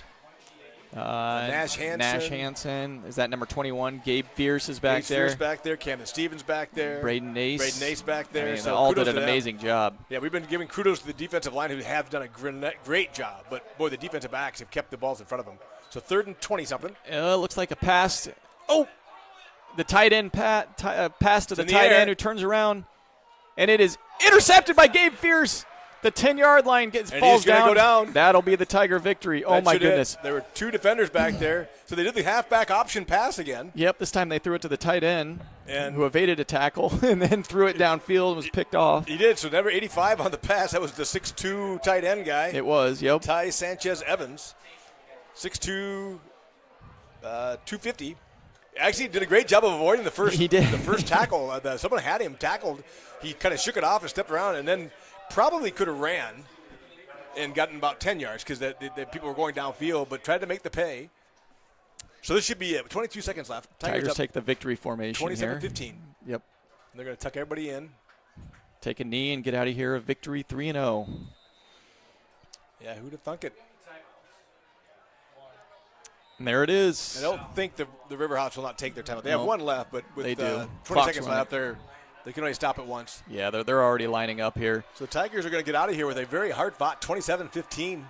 You know, Stephen and I were talking about this last week, learning how to win, right? Last year was a difficult season. You only won one ball game, but, you have a great first game, get that victory off your back. Yes. And, that momentum can, rumble downhill, and it certainly has. Tigers are 3-0 for the first time, and I think since 2019, maybe even before then. So, and they come back, and they'll be at Boone next week, and I'm sure there'll be a large contingent of Gilbert fans making that drive over on I-30 to head over to Boone Stadium. But certainly a hard-fought victory here, and it was fast, but it was fun to watch. It was right? very fun to watch, and very really entertaining. Very much in doubt until the kind of, I don't want to go on a trick play, but Will Hawthorne down the sideline, Connor Ash spots him, and the Tigers take it 60 yards, 65 yards to the house. They stop us there on that play. They get the ball back, and they're only down whatever it was at the time, 2015. Yeah. So you're right. It's winning in the margins is what Coach Campbell likes to say for Iowa State, and I think the Tigers did that tonight. If you take away the 2 fumbles inside their own red zone, and this ball game's completely different because those 2 scores completely flipped the game. They did. The play of the game I would have to say is certainly the punt block, scoop and score. Scoop and score. Yes. I mean that certainly gave them the lead there in the second quarter, and there certainly were a lot of great plays, but offense, defensive line, secondary. I mean I can't say there was one position group that didn't excel tonight. So congratulations to the Tigers, 3-0. And, we'll see what Boone brings next week. I was trying to look at the scores to see if I could find out how they were doing, but we'll give you an update when we can. What do you think, Pat? It's been a good night. It has, bud. Appreciate it. Thank you very much for letting us come up here and do this. Yeah, thanks. We want to thank the Mason City High School for all their support and their kindness and hospitality. Yeah. Made us feel very welcome here. Let us sit in the booth with them and provided food and everything else for us. So very happy. Great team. The Mason City Riverhawks are a good team. Yeah. They're a solid team. They're going to be okay. They'll go on to have a good year. So, but yeah, kudos to the Tigers. 3-0. 3-0. Feels good. Feels good. Happy to be here. Drive home safe. All you Gilbert fans back there, enjoy the Cy-Hawk game tomorrow. And we'll see if we can get somebody on the broadcast next week. If not, short drive over to Boone. That's right. Let's go and enjoy love it. To have your support. Go and enjoy that and cheer them on. That's exactly right. Good night, everybody. Good night, all. There we go, bud.